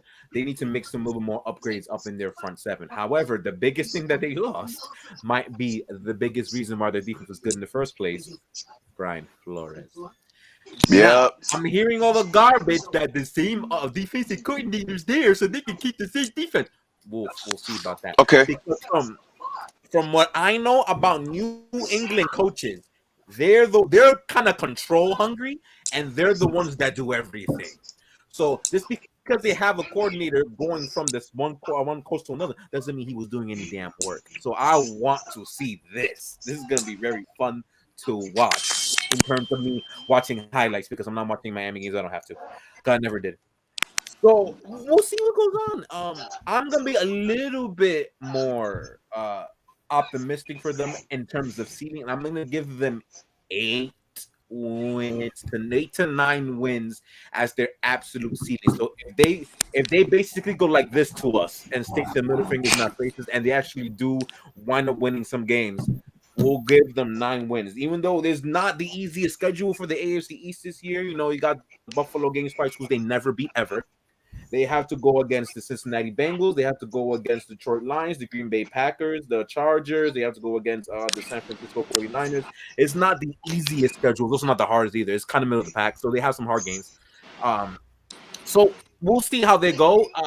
500 is looking like a great ceiling for them, for about 8 to 9 wins. Lord, I think I'm agree with you guys for the most part. I like about 4. Like 4 wins is the lowest they'll get. I'll go with that. I'll be nice, because I don't have blood ties like Tulio does.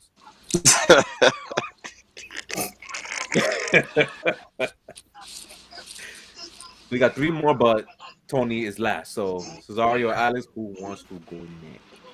For the Miami Dolphins. I'll go. Why not? All right. As I know, I think Tua is a piece of garbage. You know, we're well documented. They lost the first round pick for trying to get Tom Brady, right? Yep. Because, and you know, yeah. Anyways, like, not enough about that. So it's harder for me to be impressed with the fact you added deep threats if you got a quarterback who can't throw past 20 yards. He again, people like to we have training camp tape, man. That ball flutters, man. I'm just saying. It gets there, but the defenders can actually, you go from the box to the spot of the ball and still pick it off. Yeah, when it takes 6 months to get down there, yeah. And by the way, this isn't great weather. By the way, great weather. Continue. Yes, Florida. Yes, Florida in July. I'm trying to keep it together. Go ahead. And again, the offensive line, yeah, they made some improvements, but just because you go from horse shit to human shit, it's still shit. At the end of the day. So the ceiling, I'm gonna go 9 for the ceiling. Oh, you're gonna be with me. All right, so I'm not the only one, because we don't have blood ties. and they're fourth. and they're fourth. And they're fourth. Oh, we'll get to that. We'll get to that comment. I saw that comment. We'll get to that one. Yeah, it's gonna be a little while though. We will get to that one. Yeah, oh man! I know you Patriot fans want to see Buffalo win less than 10, but they'll win 13 this season. Splitting with wait till you split with them. I think I'll take that. I will take that. I will take that based on what we saw last. Wait! Oh man!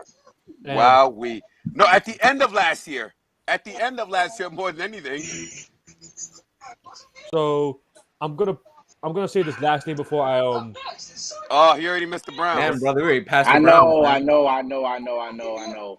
Yeah, after Miami thing, we'll give you like 2 minutes to talk about the Browns, but okay. we'll move on to Cesario. Yeah, we only got one more person anyway. Yeah, we got Yeah. Cesario on Miami. Cesario. The Dolphins, SeaWorld. I see them winning around 9 or 10 games. Damn.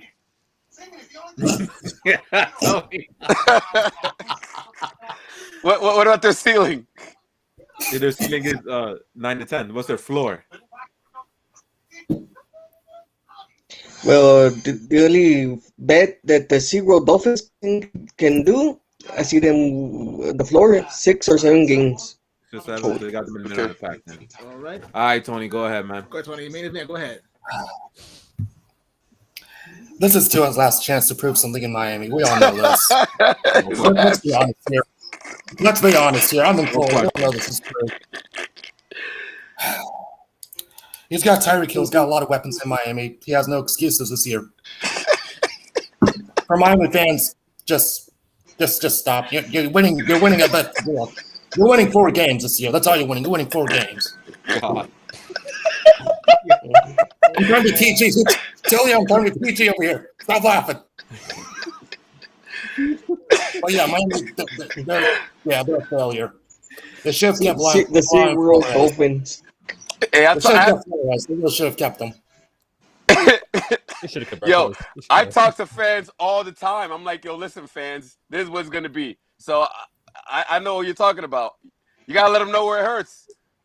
You gotta hit them where it hurts sometimes. Some of these fans. All right, cool. Yeah. All right, look at it. It's not the All right, best. Deontay. All right, Deontay, I'm gonna give you a few minutes to talk about the Browns. All right. Roy, be quiet. Okay, so I'm sure everybody is updated to the whole game situation. Because, yes, and me and Trevor both agree that nigga got off easy. Oh, dang, Well, I know we can do that. Dang, what I have to be PG about what I said?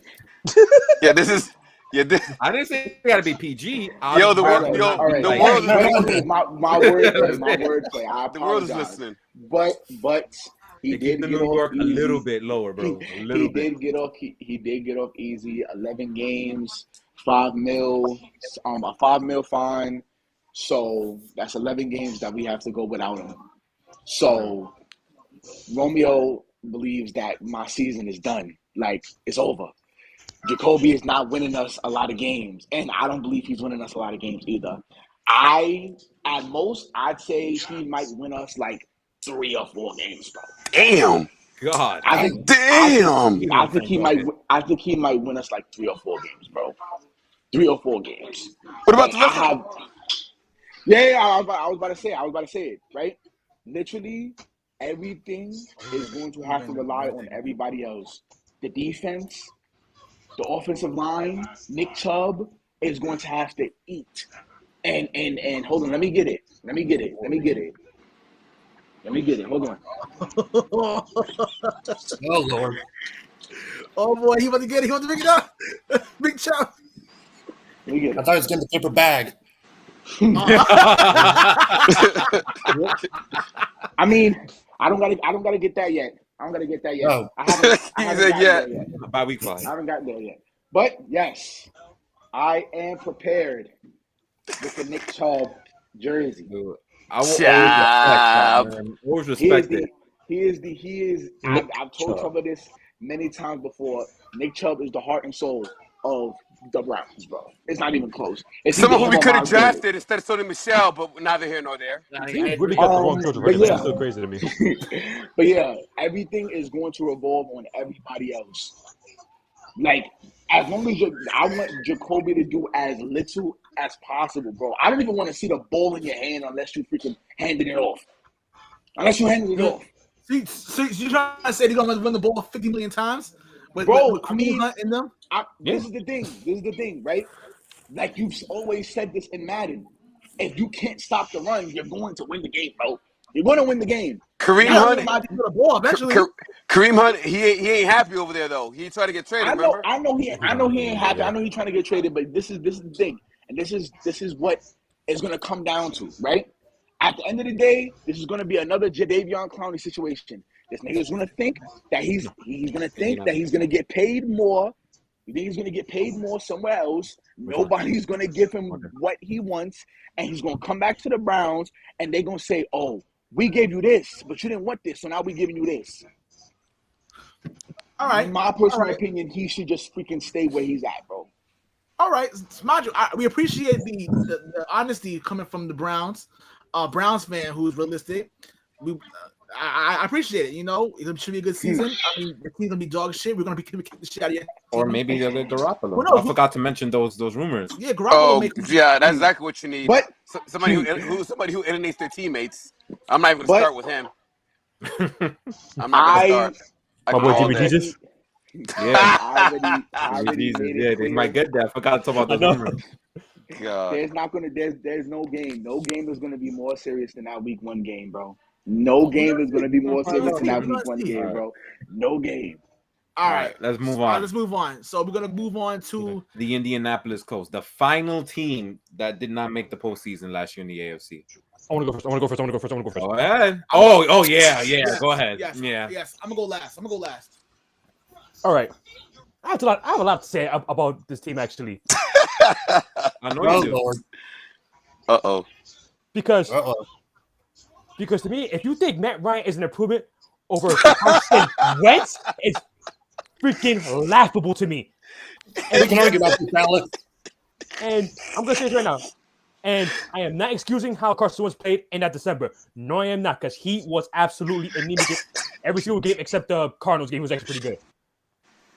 So I understand kind of why they want to get rid of him, but one, for starters, the only receiver he has is Michael Pittman, and that's it. Two, the offensive line was actually a significant downgrade than past years because Quentin Nelson was playing hurt the whole entire year, and everyone else just took a step back. The defense is still good, though. I'll give the defense is still good. And yet they lost that defense coordinator. He went to Chicago to take a head coaching gig. That was a good point. They did lose the coordinator. And to think, like, okay, Carson Wentz, a little erratic, even though he only threw 7 picks that year. A little erratic. He likes to try to play heel ball. That makes sense. All right, because he does have those tendencies. Let's get someone who's just not good at all and has been cooked for 4 years and Matt Ryan. Because I kind of wish your Falcons friends were here just to see if he actually agrees with that point or not. Because I understand that his line in Atlanta was complete dog shit. I don't know, man. You got somebody who disagrees, man. Ryan is miles better than Carson Wentz, according to Mr. Patton, man. Somebody disagrees, man. Yeah, no, that is absolutely not true. We can argue about that, Alex. And I'm going to say this right now, they're stealing strictly because Jonathan Taylor alone and the defense is pretty good. I'll give to say the ceiling is 10. Okay. But you better pray to God you don't fall behind by 10 points or more, because if that's the case, you're going to lose. That's a guarantee. And their floor is 7. All right. So you're at least putting them in the middle of the pack, but you're basically labeling them failures, though. Yes. Did it make the playoffs? Yes or no? No. No, I think they win the division because I think everyone else in that division is that trash. Okay. Oh, okay. You give him a playoff, bro. Okay. Then again, who the hell else is going to win 10 games in that division? But yeah, exactly. You're right. You're right. Who next? I'm looking at their division right now. Let's see. Okay. Well, All right, so then I'll say a little something about them then. Yeah, Jacksonville, Because I Houston, remember Colts. destroying them last year because of the lack of skill position players, and they have not really fixed that. They Hell, actually they lost lost one one. receiver To Zach actually. He went to Pascal. the Philadelphia Eagles. So Zach Pascal. So they actually lost the wide receiver. They did draft. I think they drafted somebody though. I'm not entirely Alex sure. Pierce, They I got a think it slot is. receiver. I think. Forget his I name can though. I think it's Alex Yeah. Pierce. So they did get one receiver. So we'll see how he plays with Matt Ryan. But look, I think the only possible way that this works out and they actually get that playoff berth is if they that offensive line goes back into form. If it becomes what it was back in 2019 and 20 as the top offensive line in the NFL, even Matt Ryan will be good enough to get them about 10 wins. Okay, I'm gonna put that comment in a minute. Even with the lack of receiving targets that there are, Moali Cox is still there, so he's still a good tight end. Michael Pittman is in year 3, I think. So let's see if he makes that leap that he's supposed to, even though I don't think he will. I think he's a number 2 receiver, but again, that's me.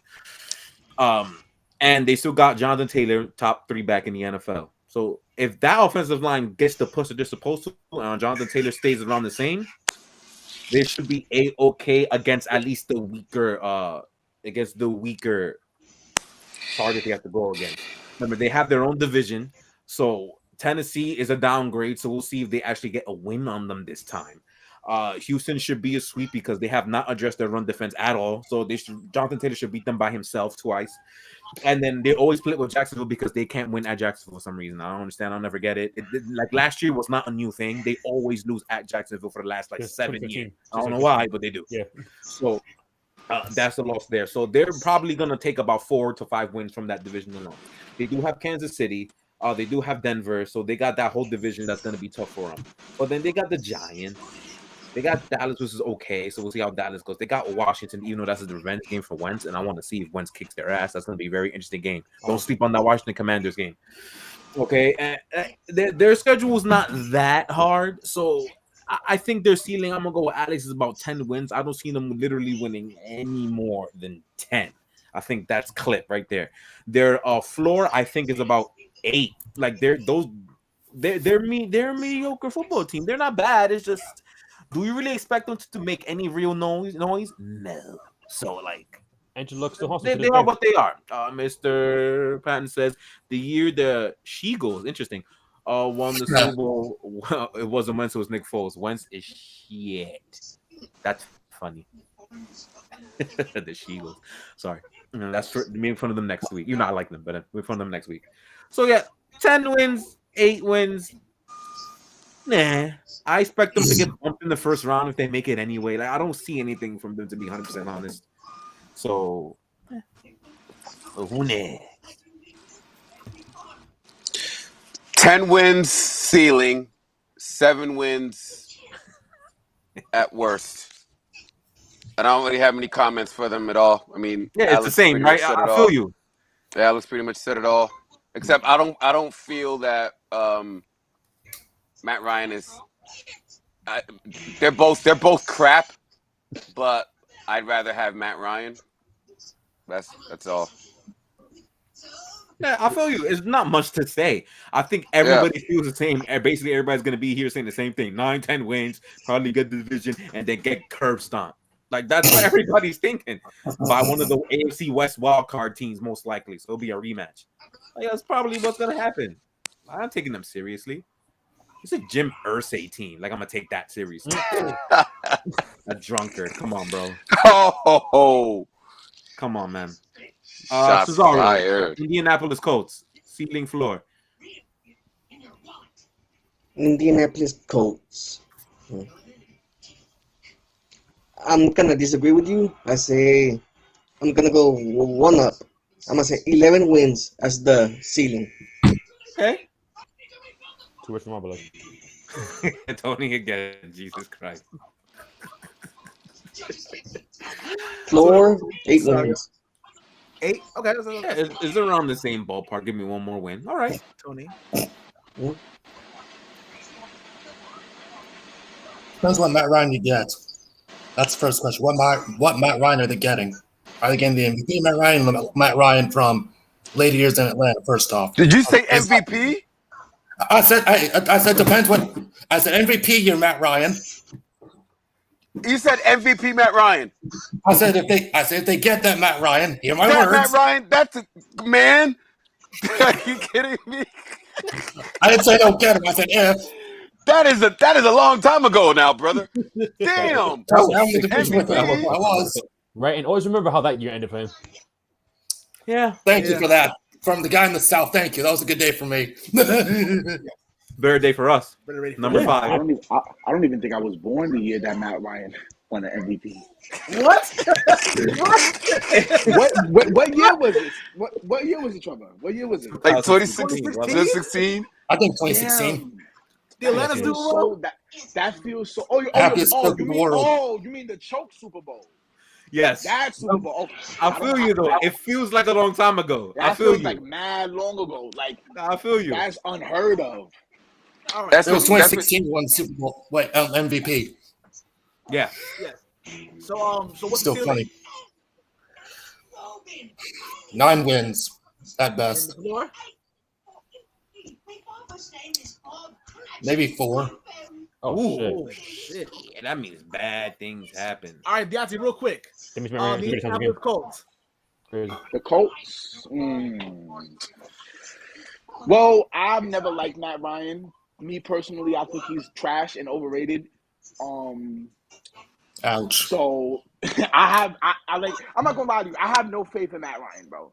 I have no faith in Matt Ryan. The years that you wasted in Atlanta is just atrocious. The years and the potential that you wasted in Atlanta is just bad. That's why I'm happy for Matthew Stafford that he left his trash ass team, went to a nice one, and won a chip. I hope Matt Ryan can do the same. Oh, hell no. I don't see it happening. I don't see it happening. Come on, man. Anyway, Come on now. so how much do you think we're gonna get? How many wins? I think Indianapolis is not trash. So I would They're in a say bum about division. no. Yeah. In the bum division, yeah, they did. Oh my Well, god. keep going. Oh, they right there. There you go. He got muted. He got bleeped. Well, while he fixes that, we get one more comment from Mr. Patton. This is a good one. It's an interesting one. This is AFC Day not telling my MVP. That's good. So now, So next week will be interesting. I can't yes, wait to hear I what it's actually gonna be can't for wait. you. I actually can't wait. Actually.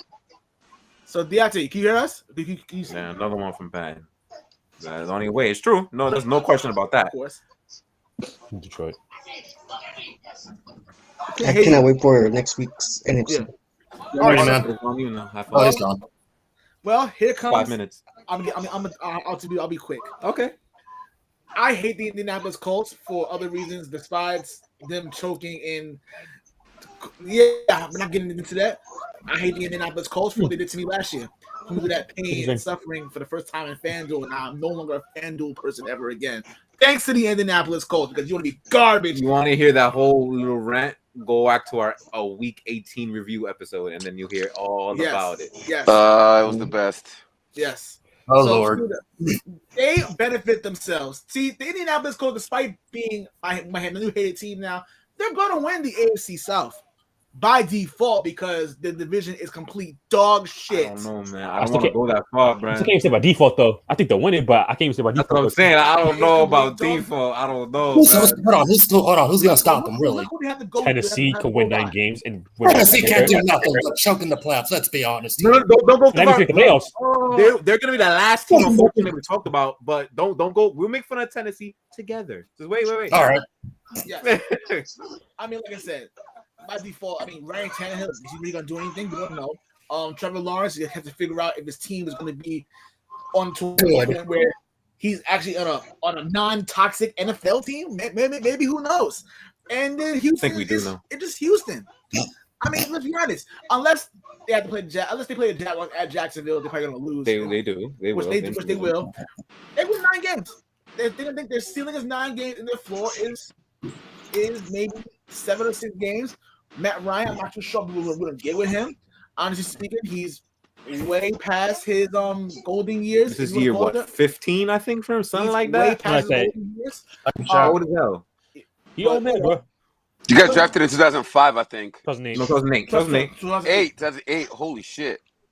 Yeah. So yeah, I'm gonna say yeah, my ceiling is 9, and I think that's a fairly forgettable draft too. I don't think as many crazy people came out of that draft. and my Not anybody I can think of, really. Right? NBA was a good draft. That's Derrick Rose and Westbrook, but in NFL, not really. I don't want to hear about Westbrook right now. Let's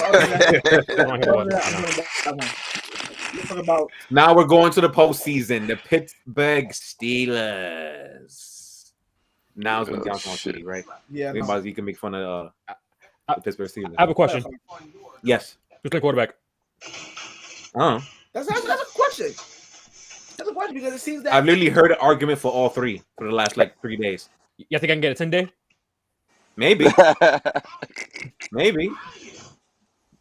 If I'm gonna guess, You can at least get an invite to camp. You got at least get an invite to camp at least. if I'm gonna guess who's gonna be starting quarterback, I think I'm gonna stick with Trubisky. But I got this gut feeling I think it's in gonna be my Rudolph. stomach I think it could be Rudolph. that Kenny is gonna see that field soon. That's my guess. My gut is telling me that Pickett is gonna see the field sooner than we think. But I'm gonna play safe. I'm gonna say Trubisky will be the week 1 starter. Shit, I'm gonna go shit. Can we play? Sorry. Can he play week 2? Trubisky. no. He lost that years ago. Anyway, You think all right? Pan thinks is gonna be Mason Rudolph, which makes sense because he's the one that's been the team That's for some reason That's what I think it's gonna be as for well. that long. yeah, I got him last. So I'm going to agree with Richard Patton in the sense that the Steelers will have their first losing season under Mike Tomlin. I agree with you too. I believe it's going to happen. They bullshitted themselves to winning records year in and year out, and which is incredible. Tomlin's a great coach, but I don't think And they had a good quarterback outside of last year. yes. So And And 2019. I don't think yeah, this will be the time here. First of all, Mason Rudolph, I don't know why he's still in the league. I think Mason Rudolph is garbage. It's hot garbage. yeah. Kenny Miles Garrett thinks so too. Yes, Kenny Pickett is clearly not ready yet, but you have to draft him your first pick in the draft. Happens to be Pittsburgh. Well, I think 20th. Yeah. Overall, I think. I believe 20th. Yeah, no, to me, yeah. So obviously you're gonna have to put some type of There were so many good players available. Stock in We got him. that. Of course, you got Kenny Pickett, whatever, hometown guy. And then you have Mitchell Trubisky, who, for those who've seen in Chicago, Everybody's seen in Chicago. But at least Pittsburgh has a former MVP, Nickelodeon Most Valuable Player Award, and Mitchell Trubisky. You Don't got, talk about award Trevor, I names. hate you. Come on Trevor, now. I hate you. you got him. And you know what that will, and unfortunately, a good defense is going to suffer because they're going to be on the field more than off. They're going to be on the Mind field. you, that defense is a bit depleted. So Depleted. So they're going to be literally the strong point there. I don't see how this offense does anything. I think their ceiling is 5 wins, and their floor is 2. I think this is going to be very ugly. The terrible towel is going to be shitty. Literally shit on the terrible towel, wave it around, whatever. it's gonna be toilet paper. All right. I didn't know they were washed in. It's over. It's over for the Steelers. And well, go rid of it. That was much with us anyway. So peace. I need to do this because it's not gonna take very long. This is gonna be bad, man. In my entire adolescent adult life and then some, they've never been bad. This will be the first time. I like 7 as their ceiling, and we'll go 4 for their floor. The defense got a bit depleted. Their secondary is not looking real good, man. I don't like what I see from them. Apparently, Devin Bush ain't really working out. They ain't pick up his 5th-year options. That's interesting to see how they linebacking core pops up, which is normally a franchise best position. They're usually really good at the linebacking position, and apparently not this time. They do have a mean front 7 though, but they can only do so much when your secondary gives up so many passes. So we'll see how that goes. They did not fix their offensive line, barely even at all. So they're going to suck. So we're going to see more of the same. I'm praying for Najee Harris's life. They got fire me, but not like that tight end. He's a good tight end. Unfortunately, he's wasting his time over there at the time being. And then you got Sir Drops a lot, Deontay Johnson, who drops many passes. You got Mr. Celebratory, Chase Claypool, and what else am I saying? They did get that George Pickens kid is going to be good. I don't know if we're going to see it fully because he's not going to have a quarterback that actually gives him the ball, right? But that kid, as long as he doesn't end up in jail based on all the means, he's actually going to be really freaking good. And I thought he was an absolute steal of the draft.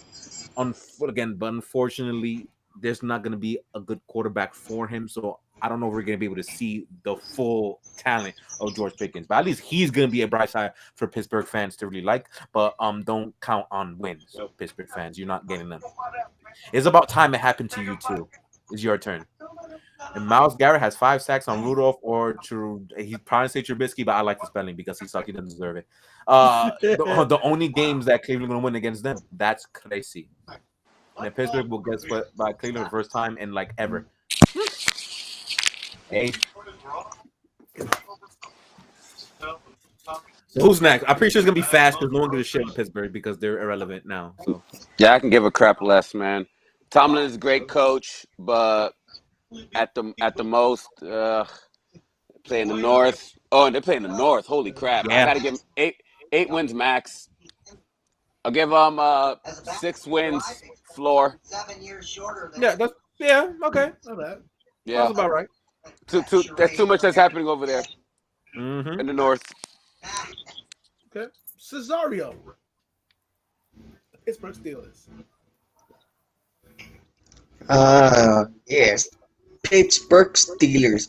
Real Pittsburgh, if it's Mason Rudolph or if it's Kenny Pickett or Trubisky, you guys are winning 6 or 7 games. Ceiling. Sounds about right. We forget Floor? the 4 or 5. we want to say it. 4 or 5. Yeah, 6 or 7 There you games. go. Alex. Next. Alex. I like the Miles Jack and Levi Wallace pickups, but yeah. They did get Miles Jack. You're right. I forget about that. And I think the secondary, I think it might be all right. I don't know about the run defense though because, good God, Yeah, they didn't fix that either, and they were the worst in the NFL. Oh my God, that was bad. Almost by a long mile. Yeah, 9 wins is my ceiling for them just because Tomlin finds a way. Even though your quarterback room, oh my God.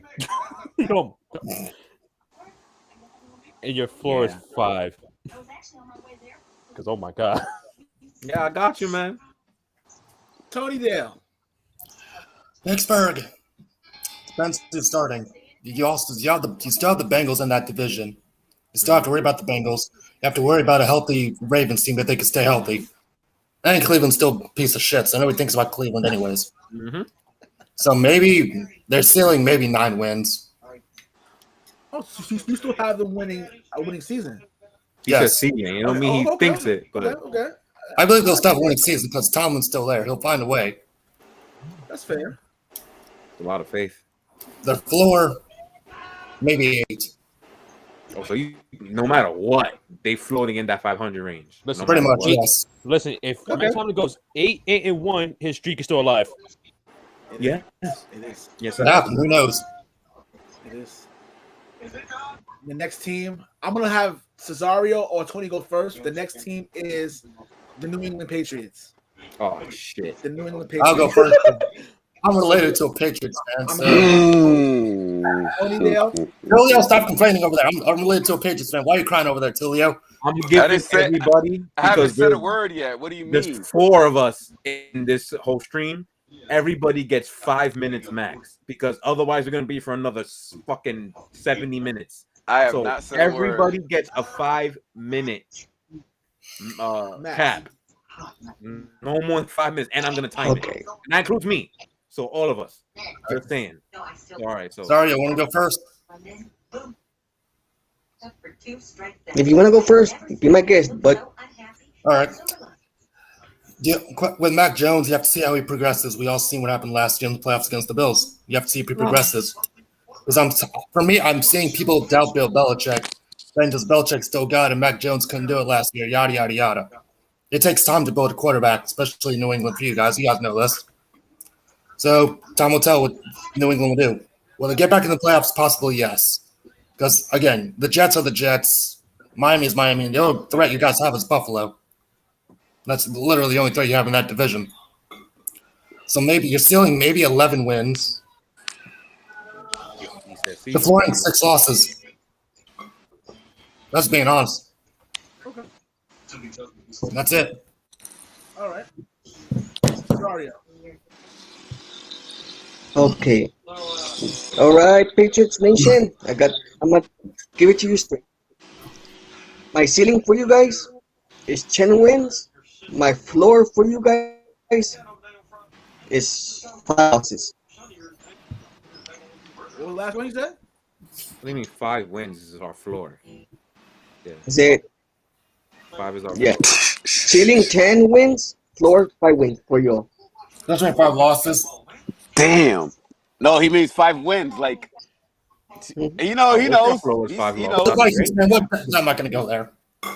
Save that for the NFC show, man. Save it. Ceiling 10 wins and floor 5 wins. All right. Dude, I wish. First of all, my parents are Patriots fans and they killed me to buy them custom jerseys last Christmas. Don't feel bad, buddy. I'm related to a Patriots fan. My cousin, don't feel bad. Whoever said that, don't feel bad. And he says Pats 11 wins and make the playoffs. Oh God, please bless me with that. All right. What do we go next? I'm not gonna take very long. I won't take very long. All right. 205, 40, 50. Okay, boom. So there's a reason why, if you haven't noticed, I don't have my gear on. It's because they are in indefinite suspension until 12 p.m. September 11th. 1 hour before kickoff of week 1. Until that time comes, I will not wear no damn Patriots nothing. They're still in suspension. All my Patriots shit is in a corner in my room over there. I don't play. That's how bad they were in the last time I saw them. Shit. So, I'm gonna go straight for it. That secondary scares the fucking bejesus out of me because they're all either short, bad, or young, or a combination of all of them. That's the secondary corners. 2 rookies who are no taller than 5'10". We have Jalen Mills who sucks, and Malcolm Butler is out for the damn season. So that was a great way to start last week. So that secondary scares the shit out of me. So I don't know what the hell's gonna happen against a team like Buffalo who has Stephon Diggs. So yeah. But they do have a nice safety tandem. So that gives me itches to really find out what type of hybrid system they're gonna run with them. Because that's 3 and Jabril Peppers, Kyle Duggar, and Devin McCourty, and Adrian Phillips. Sorry, 4. And Adrian Phillips. 4 great safeties. So I'm very interested to see what Belichick does with them. The front 7, just don't fall apart like you did in December, and they should be fine. Okay. Offensively, I think the offensive line will be fine. Everybody's exaggerating about the Shaq Mason loss. I'm pretty sure the rookie's going to be just fine in Cole Strange. Everybody's going crazy because you drafted him 29th. I think it was 29th overall. Whatever. He's going to be fine. Whatever. We got to see these receivers. We got the Tyquan Thornton rookie who ran one of the fastest 40 times. And if it was unofficial, it was the fastest 40 time ever. So we'll see how that kid gets implemented. But I don't really like fast people in the New England system. That usually never works. And that scares the shit out of me. So I need to see how that's going to work. This to me, this is a top 5 team in terms of sporadic. Like I don't know what to think with this team. I can see them winning like 6 games, and I could see them winning 11. Like they're like I don't know where they're gonna go. The possibilities are huge and arguably bigger than anybody else in the league in terms of where the needle's gonna stop. I don't know, especially since the mother freaking coaching staff is the biggest mystery piece of garbage thing I've ever seen, in that fat pig Patricia back in this goddamn lineup. And he possibly might be calling plays offensively, not defensively. Offensively, I don't know what to think. I have no fucking idea. So my ceiling is 11. My floor is 6. I don't know what's going to be for this team. I don't know what to think. I have no idea what's going to happen. And we're already getting, even though I don't really care about training camp news, I don't give a shit. But they're talking about the offense is garbage. And I kind of expected that because everything is getting newer. Devontae Parker's new. Thornton Kid is new. You know what I mean? We having contract problems until like 2-3 weeks ago with Jacoby Myers. You know what I mean? We got like 6 new running backs back there. Like there's a lot of new going on in this Patriots offense. So we'll see. It's gonna take some time to gel. And unfortunately, we gotta face a nemesis in the fucking Dolphins. We're probably gonna get slapped. So we'll see what happens. 11 top, 6 in the bottom. I don't have a damn clue. We'll find out. I don't know. Matter of fact, their preseason games actually right now. It's 7-3 in the middle of the second quarter. I don't know who's playing for the Patriots right now, but imagine was they plays 4 for 8, 61 yards in a sack. That's great. It's very, very touching. Yeah. Aguilar got 53 yards. That's cool. Okay. Alex or Tulia, you want to go first? Yeah, I'll go ahead. Oh, wait, let me continue. It's Bill for him, and and he's doing the same thing I am with his team. He's trying with Cowboys. I feel you. Of all of the coaches that we have had come through our system, you choose to bring back these 2 losers. And not only do you bring these losers back, yeah, I'd even mention Joe Judge. You're right. You have them. You can't decide which one's going to call the offensive plays. You have both of them. Split the duties. I will. You know, I think is going to happen. I think Belichick is literally going to do everything. That's what I think is going to happen. Yeah, but no, I'm just saying that's what I think is going to happen. I don't think they're going to call shit. As a head coach, you can't do everything. You just can't. And on top of that, have you ever heard of saying you have 2 QBs, you have none? You have 2 coordinators, you have none. And why bring back those 2 losers instead of the one that we mentioned that was in Miami? Why not bring him back? Someone who actually brings something to the fucking table. Don't depress me. Of all people we could have brought back, you brought back these 2 losers. I have nothing against his family, but your son, is he even that competent to be a coach like that? Do we know? Because we've been getting burnt. I mean, we saw that game. You're not wearing your Patriot stuff, for crying out loud. That's how bad it was. The Buffalo Bills had every play they ran on offense was successful. They had no negative yards or no yards that went for no gain. They mopped the floor with us. He's being nice. Yeah, I know. Yeah. I will say, just for the sake of it, just because the division is that trash, 11 wins and 8 wins is our floor. And oh my, I wish y'all would. I wish y'all would not make the playoffs. There's no reason why. I wish I would not make the playoffs. Because right now, I'm being way too optimistic. I'm being way too optimistic right now. I feel the same way about me too. I'm going with the it's the Belichick way. We're about to see. We're really about to see now. Mm-hmm. You saw how Tom was this close to going to another Super Bowl. This close. With no receivers, only one receiver pretty much. So we're really going to see. We're really going to see. We're really about to find out. Interesting point. He says, you're right. Bill can't do it alone, but Saban Alabama does it, and he is a pupil of Belichick. It might be a difference between college plays and NFL plays, though, man. I'm saying, I don't know. Well, Alex. So the cornerback rule. I'm gonna start with that real quick. Yeah, I don't even know what the hell playing corner except for Jonathan Jones for 6 games. Because Malcolm Butler and Jordan Williams is complete utter garbage. All right, why are you missing that piece of shit? He's off for the year. I'll give you a second round pick. Yeah, I think it's garbage. Shout out to Kyle Duggan and Chris Palmer though. But yeah, I love our safeties. And our defense they're gonna be fine. I'm not saying they're gonna be good, they're gonna be fine. Like 15-ish, I'll say. Now, in terms of the offense, the players itself I actually really like, to be honest. A bunch of number 2s, number 3s in our receiving core. I'm about to say we actually got some sort of physical talent with Tyquan Thornton. Whether he's good or not, I'm not sure. But even though I feel he's gonna be redshirted this year, he's gonna play year 2. Love Hunter Henry. Hopefully, John Smith can be something this year because, oh my God, Damian Harris and Ramondre Stevenson is gonna do damage. Our run game is gonna be fine, and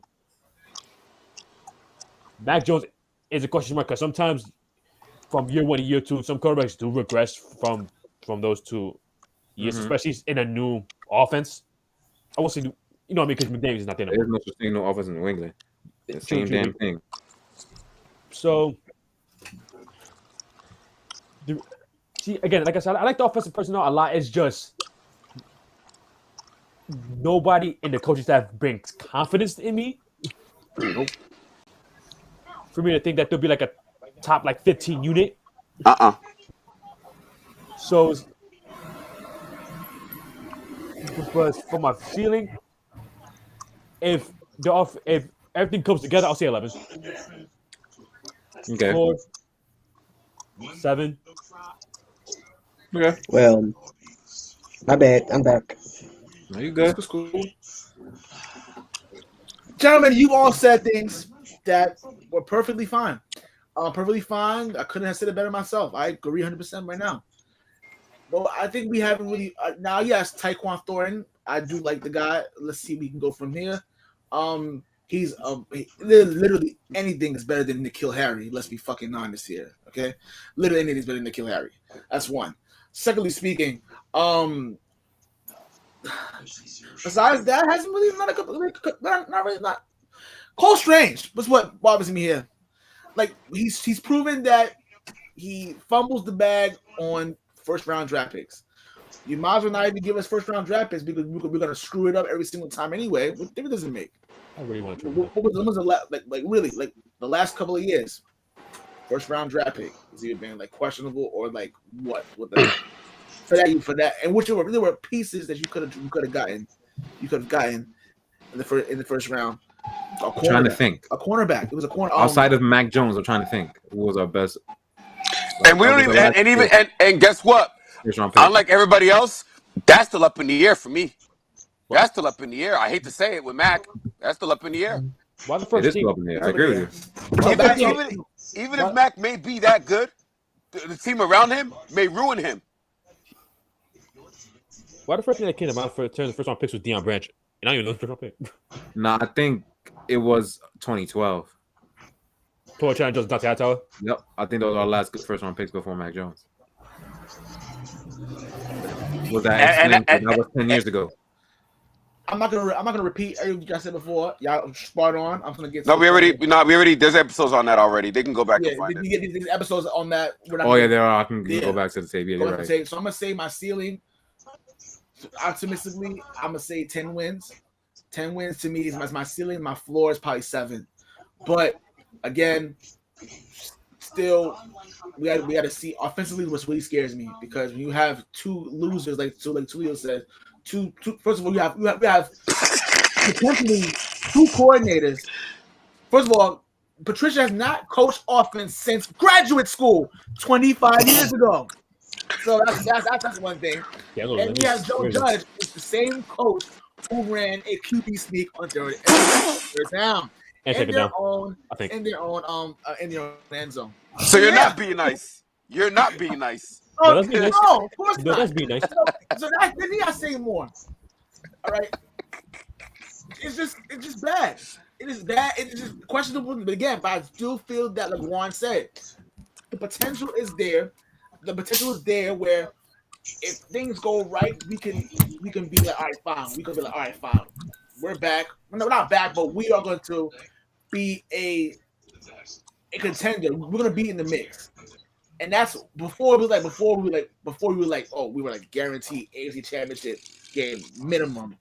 Now it's like we're trying to see it in the mix now. Trying to find what we got from Matt Jones now. But again, my ceiling is 10 games and 7 is for Buffalo. The Buffalo Bills have this division. This is their division now. We're just living it now. And guess what? This is what it is. We got to figure out how we can be able to contend with them. As long as Josh Allen is in Buffalo, to be able to do the same thing. And I like Josh Allen. We'll get to them later though, but that's my thing right there. Okay. I'm proud of us. We all lasted under 5 minutes. Good job. Las Vegas Raiders. I don't think it's going to take very long either. I'll start this off. The obvious pickups they got was J.C. Jackson for the I'm sorry, Mike Jackson. That's the Chargers. Devontae Adams. They got somebody back there too. I don't remember who it is. I don't think that really matters much anyway. Well. But they did get Chandler Jones out in their front seven. That's their big pickup on defense. There it is. I think I had somebody big. I forgot who it was. To pair with Max Crosby, who had an amazing season last year. I mean, that's great and all. But until I see any offensive line pickups, until I see any real secondary pickups, why do I take you very seriously? You got Alex Leather in your line, in your offensive line. Horrible. Bradley Chubb, Randy Gregory, Chris Jones. You know what I'm saying? Khalil Mack, Joey Bosa. You have to go against those guys twice each. I understand. And Kansas City did draft the rookie defensive end who actually might be decent. So I'm just saying that's who you have to block. And then now you got to go up against Denver's ridiculous receiving core. You got to go against Justin, and with Russell Wilson, you got to get Justin Herbert and his ridiculous receiving core. You got to go against Patrick Mahomes and that okay receiving core with Andy Reid at the play caller. And you're supposed to stop that with who? Then you got a new coach, Josh McDaniels, who's never done shit without Tom Brady. So we need to see if he actually is good or not outside of Tom Brady. Why am I taking this team seriously? Their ceiling to me is 10, and their floor is 7. There's not much to say. I agree with him. I'm gonna do that. 10 years, see him in 7 before. Pan got a funny joke question. Will McDaniels come back before the season? He did it with Indy. I think it might be too late already for that. But that's funny though. I made that joke when it first happened, when he first went to Raiders. Yeah, I agree with one. Not much else to feedback on. I agree.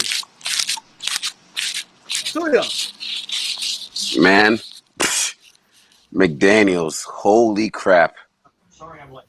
I think and even average Derek Carr.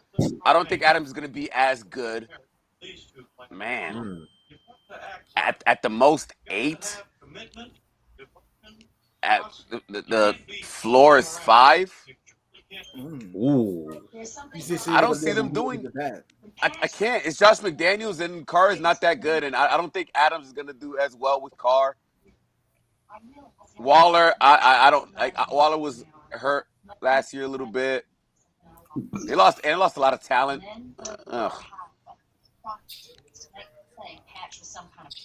Who's the other receiver other than Adams? He's a slot guy. Yeah, and they're gonna obviously tape is out on him now too. So we'll see. You know what I mean? Hey, I'm just saying. I think. So we're about to find out. All right. What's did I miss the ceiling? Well, he said ceiling 8, floor 5. That's what he said. Okay, thank you. Yep. Cesario, the Las Vegas Raiders. The Raiders. Okay. I'm gonna make it sweet. Under Josh McDaniels, Derek Carr, DeAndre Adams, I have ceiling, give me 11, floor, give me 5.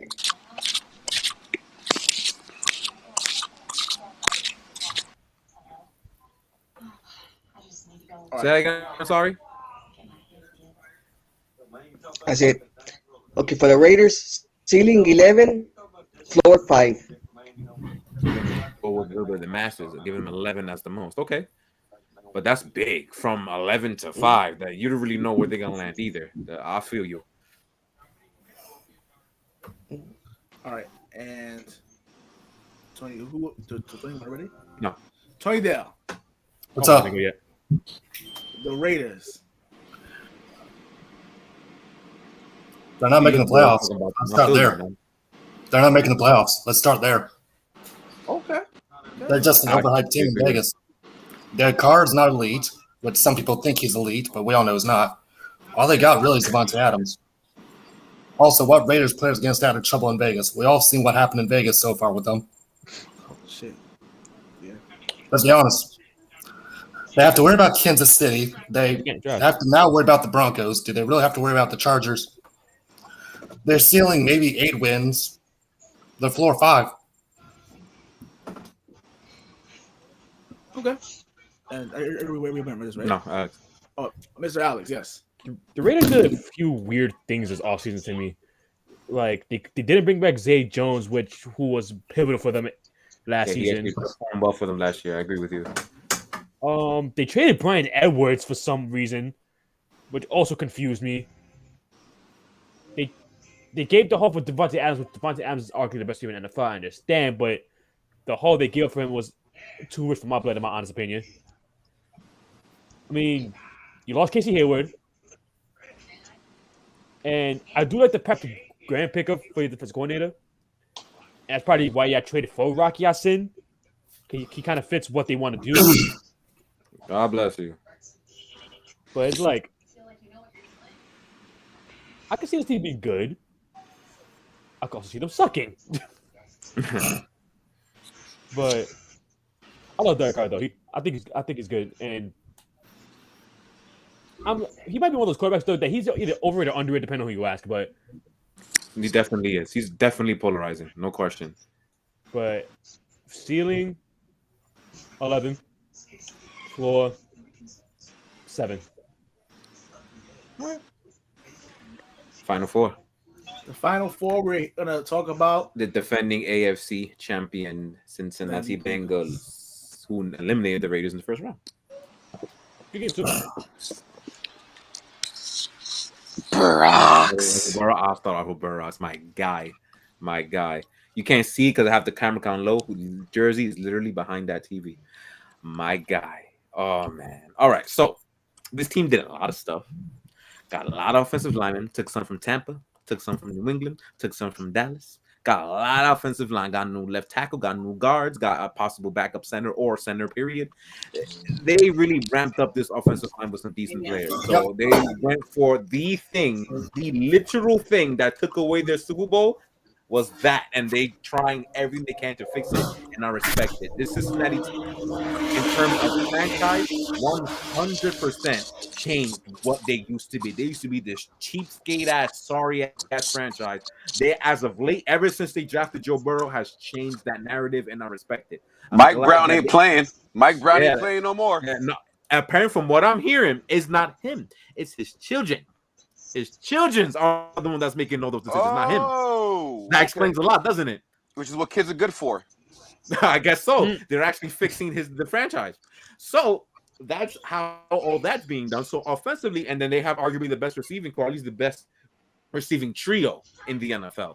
So they got a lot of good stuff going on there. As long as Burrow plays at least as good as he did last year, they're going to be okay. You know, in PFF's terms, the best graded quarterback in the NFL. Wink. So I'm just saying, you know, even scientific data likes him, whether it's scientific data or whether it's eye test, my guy. So defensively, I don't know what's going on with the Jesse Bates thing. I'm gonna assume he was screwed up for week 1. I'm gonna guess, but there's still contract problems there. Without him, that secondary is gonna be a small problem. Even though he didn't play all that well last regular season, but in the playoffs, he was the unsung hero of that defense. He was fucking flying everywhere throughout the whole playoffs. Him and the other safety, Von Bell. Their safety tandem played really well in the playoff stretch. So we'll see how they go this year. Who the fuck is he flushing in his goddamn show? They're not shit. Cleveland shit. Good one. God damn it. Anyway, we'll see what goes on with them. It's a little tough to tell based on playoff stuff, but I will guarantee this: they will be playing in January after Week 18. If any y'all want to make any jokes in the comments, any jokes, I know Week 18 is January. Don't play me, but they will be playing in the playoffs. no question. Their ceiling is going to be 14 games. Their ceiling and their floor is 10. They win in. Burrow is here. Burrows. I'm totally not biased. It's a little bit of it, and then, but the Cincinnati team is actually a very good football team. They've done got a lot of good work in this roster the last 2 seasons. They're a playoff team. They stopped playing. They're a top team in the conference. You know, I'm patting the same thing. He thinks the AFC championship is going to be Buffalo and Cincinnati, arguably what should have been last year, but they couldn't stop a guy for 13 seconds. So. You see what happens. Somebody's toaster strudel is done. You see what happens when you finally get people in your franchise to turn things around who say, all right, fine, enough is enough. And the Brown fan.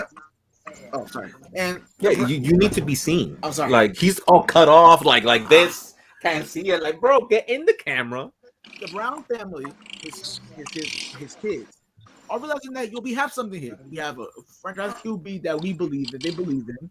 They build a team around him to succeed. Why not go all in? Why not? It's right there for you. Excuse me. And he's in a rookie deal. Yes. Take advantage. We have to pay him $400 million in this rate. Cleveland. They can beat Cleveland. Yeah, because you got to pay him like $300 million. At least Burrow will be worth it. You actually play. Yes. So again, I'm not gonna pick back everything as I said. It just feels good that Cincinnati turned around this fast because 2 years ago they were past Cleveland. They were dog shit, and now they are one of the better teams in the AFC if they can stay healthy, remaining healthy as well. The offensive line was a problem, especially in the playoffs. They were able to get by it, but in that Super Bowl, Aaron Donald literally reigned supreme and did whatever he wanted to them.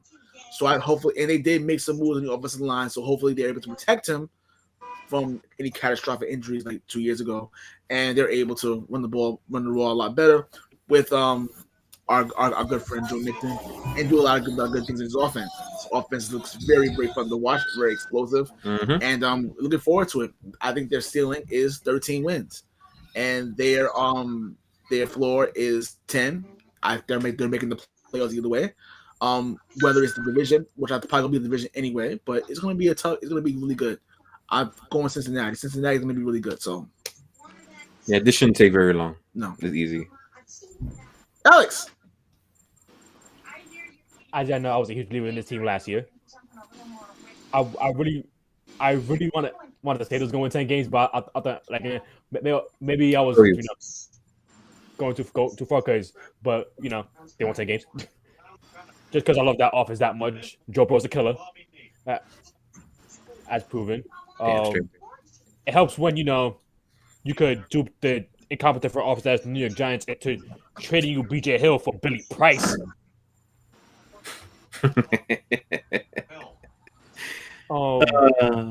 The Giants. I can't wait for next week. And those NFC's gonna be funny.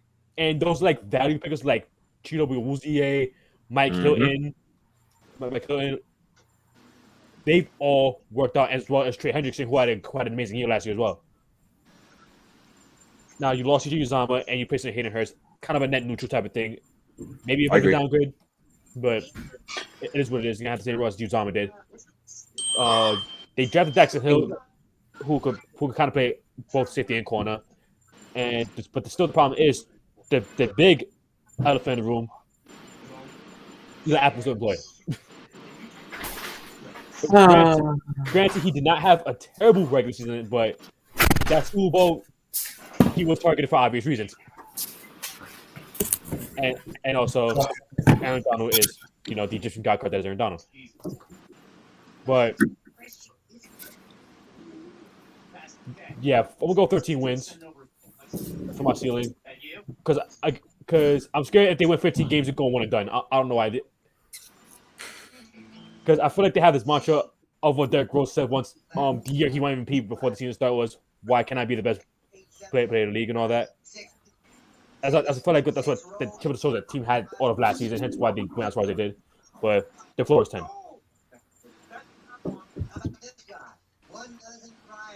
Okay. Let's go with Tulio. All right, man. Back when another one. I'm an ISU fan, but I've always liked Burrow. even though Ohio State, he could have won national championship if he just stood there. All he does is win. I just want to say, and it's All only right. matter of time to win Super Bowl. Yeah. All right. He's a killer.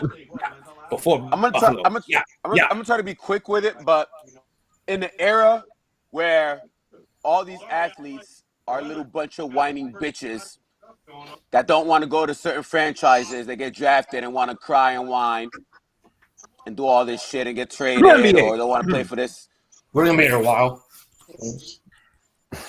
Joe Burrow, he told everybody, "I'm going to Cincinnati. I'm going to whatever team drafts me first." That and look what that's gotten him. So good shit for Joe Burrow. Because you know what Elway did. You know what Eli Manning did. You know what all these other bitches do in like nowadays. That's what everybody wants to do. But he stayed, and look, he's being rewarded for that shit. That Bates, if I'm Bates, I'm doing exactly what. Go for the dollars. Go for your money. You know your worth. Bank on yourself. Look what happened with Darrell Revis.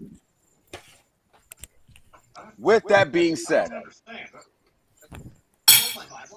14 wins. Ceiling, floor, 10 wins. Just like me. Same thing. Just like that. But I gotta give Joe Burrow props, man. I gotta give him props. I just have to, because that does not exist anymore. It just doesn't. Yes, Coach Tulio.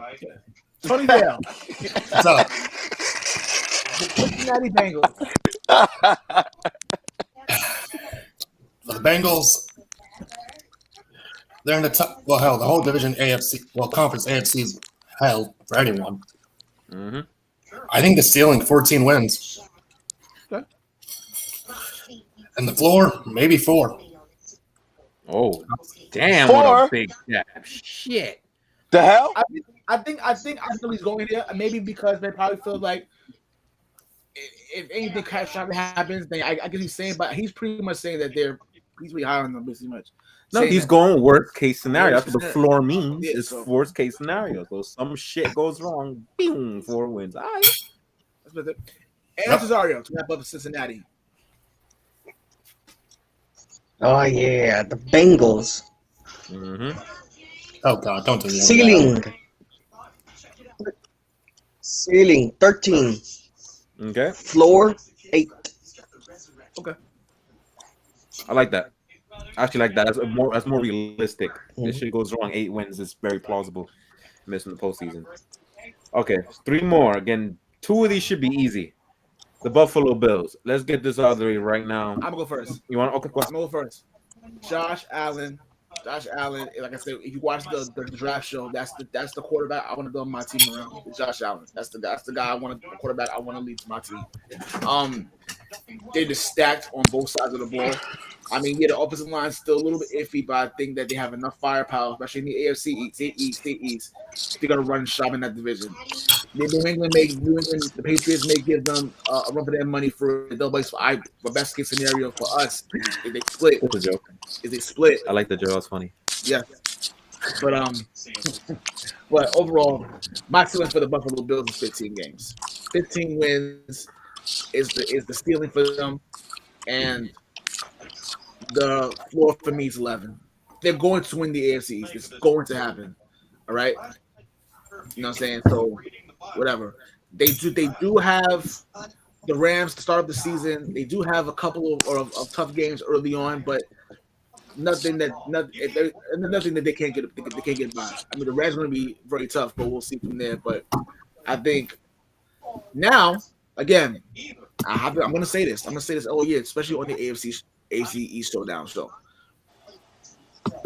Oh, I know what you're gonna say.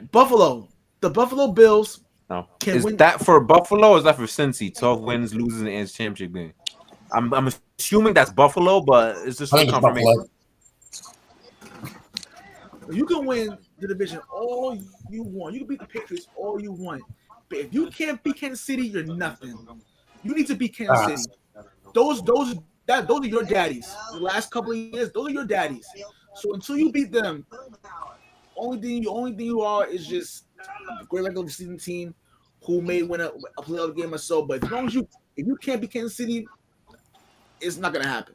So they are, in other words, the modern day Peyton Manning led Indianapolis Colts. Yes, I agree. And Patrick Mahomes is Josh Allen's daddy, like Tom Brady was before. Yes. Yeah.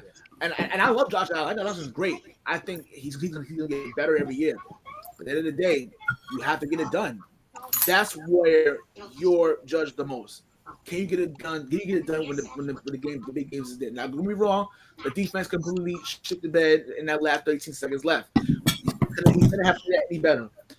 But again, the best players win. The best players win the games no matter what. I'm going further. Fuck Kansas City. You need to make the damn Super Bowl. Yes, that's where you need to go. Fuck Kansas City. I don't give a shit about Kansas City. You need to go to the Super Bowl. If you do not go to the Super Bowl, we are all going to make fun of you, and there is not a goddamn thing y'all can say about it. Because you may make fun of our New England Patriots because that's what you're gonna call. They're gonna be like, oh, but y'all can do it. When we got there, we got it done. We have championship in our locker. You don't. So you need to make the Super Bowl to be known as something. If you don't make the Super Bowl this year, you're going to be a laughing stock. I'm just telling you right now because you're easily the odds-on favorites of the entire NFL to make the Super Bowl. You don't make the Super Bowl, you're a joke. It's very simple. That's the pressure that comes with consistently winning. Just saying. So, yeah. Oh, well, I mean, I got nothing to say. I think you said 15 and what? What was your score? 11. Yeah, same thing. They're gonna win that game. That franchise is that roster's too good. There's no possible way they're losing less than winning less than 11 games. It's impossible. Yeah. But you got a lot of pressure on you. Truly, and I still got to see if your run D got fixed too, because your run D was trash that shit. I got to see if that fixed. You're talking about the Bills, right? Yeah. About the Bills. I don't want to give him 15. I don't want to give him 15, but I'll give him 14. As for the ceiling, the floor will be about. I'll give their floor 11. Yeah, that's exactly what we said. I have to because, goddamn, I don't see anybody else in the division stopping them. No, what a joke. No. After that win where Mac Jones threw 2 passes, after we got that one, I knew it was over for us after that. Oh, hell yeah. I didn't see that playoff beatdown, but I knew it was over. Absolutely. Next. I'll go with Marquise. They have to be Kansas City. They really need to. I've been seeing on ESPN that everyone's already saying Buffalo's going to the Super Bowl. They got to be Kansas City first. So the above, maybe 14, and under 8. Ooh, I wish. Yeah, we all can dream by now. But yeah, that's how I feel. All right, Cesario. The Buffalo Bills. Mm-hmm. Well, Buffalo, you bums. You want a Super Bowl? Get past your daddies first, the Kansas City Chiefs. But for right now, I see you guys ceiling at 12. Okay. Floor 5. Beat those Kansas City. Beat the Chiefs. They're your daddies, and then prove you can beat the Super Bowl. Cesario, you don't know what a Super Bowl is.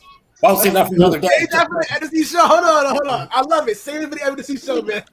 Oh, that NFC show gonna be so much fun. I know it is. It's gonna be funny. I cannot wait. All right. And yeah, but ceiling 12, roof 5. Right, why the hell should I care about anything that they fucking do? As everybody's attitude here, like until you like something to play like give a shit. Because to me they're nothing, and there will always be nothing. I'm sorry to say this. Josh Allen, great quarterback, one of the best in the league. But after that loss to the Chiefs, the way that happened, why the fuck should I care? To me, they would never make the Super because they're always gonna find a way to mess it up. And there's a reason why they've won nothing in the whole entire franchise existence. Ceiling 13, floor 10. They're they should win the Super Bowl, but they're gonna mess that up too and lose an AFC championship game, even the divisional round. And watch it still be the Kansas City, anyways. That's basically what Mr. Pan was saying too. But he thinks the Bengals will be the one to beat them. Like, So I don't care if you got Von. I don't care if you got Jason Carter. I don't care if you got James White back. Why should I care? well, Tommy, off of Mafia Sports Report, you just got called out, homie. Oh, I can't wait. We'll see you. You see you in about 2 weeks. 2 weeks. We'll see you in 2 weeks. But you got called He's out. gonna say they're gonna win every game, including that's the the preseason other guy, again. No. That's Brian Vance. Like he's the one that said 17. It's like, Tommy's the one that's a little bit more into the X's and O's and more realistic though. But they're both good. They're both good cool guys though. Yeah. They are. He's our guy. Yeah. All right. So speaking of Kansas City, Yeah, Kansas City's next. Kansas City Chiefs. Now I love their offseason. I'm gonna start Kansas City. Despite being upset to the Bengals in the AFC Championship game, which I loved it. I loved every minute of it. I thought it was great. Sorry, Amber, but we love you. But I love you at? I love she's working. I love seeing that. I love seeing that. That being said, Tyreek Hill is gone, right? So I'm not gonna completely say, all right, come on home, right? Travis Cousins will get 125 catches a year. I guess so. Yeah, of course. Because of course he's only into. But along with Patrick Mahomes, they're gonna be a threat. Especially in the division. They're gonna be strong though, but they're gonna be a threat regardless. So overall, I'm not gonna get too much on it. I'm not gonna get too much into them. My ceiling for them is 11 because that division is gonna be very, very tough, and my floor for them is 9. I don't think their core is as bad as everybody swears it is. Like another team in the NFC that everybody's making fun of, thinking they suck in the Green Bay Packers. It ain't bad as theirs. Like they do have some players. I guess people forgot that Juju Smith-Schuster is actually a pretty decent player. I guess I don't know. I mean, his name Marquez Valdez-Scantling is a pretty decent deep threat. I'm just saying there's somebody to go deep. I'm just saying they did draft Sky Moore. Everybody loves Sky Moore coming into the draft, but the minute he gets drafted into Kansas City, all of a sudden he's not gonna do nothing. Okay, whatever. So you're not keeping the same energy. You know what fans usually do. So I don't think it's that bad. And Travis Kelce's right there. I mean, they're gonna be fine. And remember, this is the same people who always say that fucking Andy Reid's the best offensive play caller in the NFL. But now, since one person is gone, all of a sudden now he can't coach. All of a sudden he can't call plays, and they're not going to win games like that no more. I didn't know that Tyreek Hill was the reason why Andy Reid was winning 12 games plus in Philadelphia. I didn't know Tyreek Hill was the reason that was the case. Am I mistaken? He did that without a top flight receiver other than Terrell Owens. He was going to NFC Championship game before he even got Terrell Owens. I'm just saying. So I think that fat guy knows how to coach offensive football. I think. I could be crazy, but I think. So I'm really, really failing to see how he's going to go from a 12 win to like a 7 win. Because some people are saying they're not. I don't know. Said that bull crap. Right. What the fuck are y'all talking about? They're the Kansas City Chiefs. They're not as dynamic. I will give you that. But you don't have to be dynamic to be effective. I think they'll be effective. If, according to most people, if Mahomes is the best quarterback, you thought Tyreek Hill was the reason for that? Because there's no fucking way. Because if a receiver is the reason why your quarterback's the best, then that quarterback's not the best. It's very, very simple logic. So I don't know where this Tyreek Hill shit came from. I don't get it. They're gonna be fine. We'll see what kind of damage they do in the postseason. But I cannot see world as long as Mahomes is Mahomes. Why are they not gonna make the postseason? I don't get it. I don't understand it. So 12 to me is their ceiling, and 9 is their floor. They're the Kansas City Chiefs. They'll be all right. They'll be fine. Their schedule is not that hard. The whole division schedule is not that hard, actually. The hardest team they play is each other.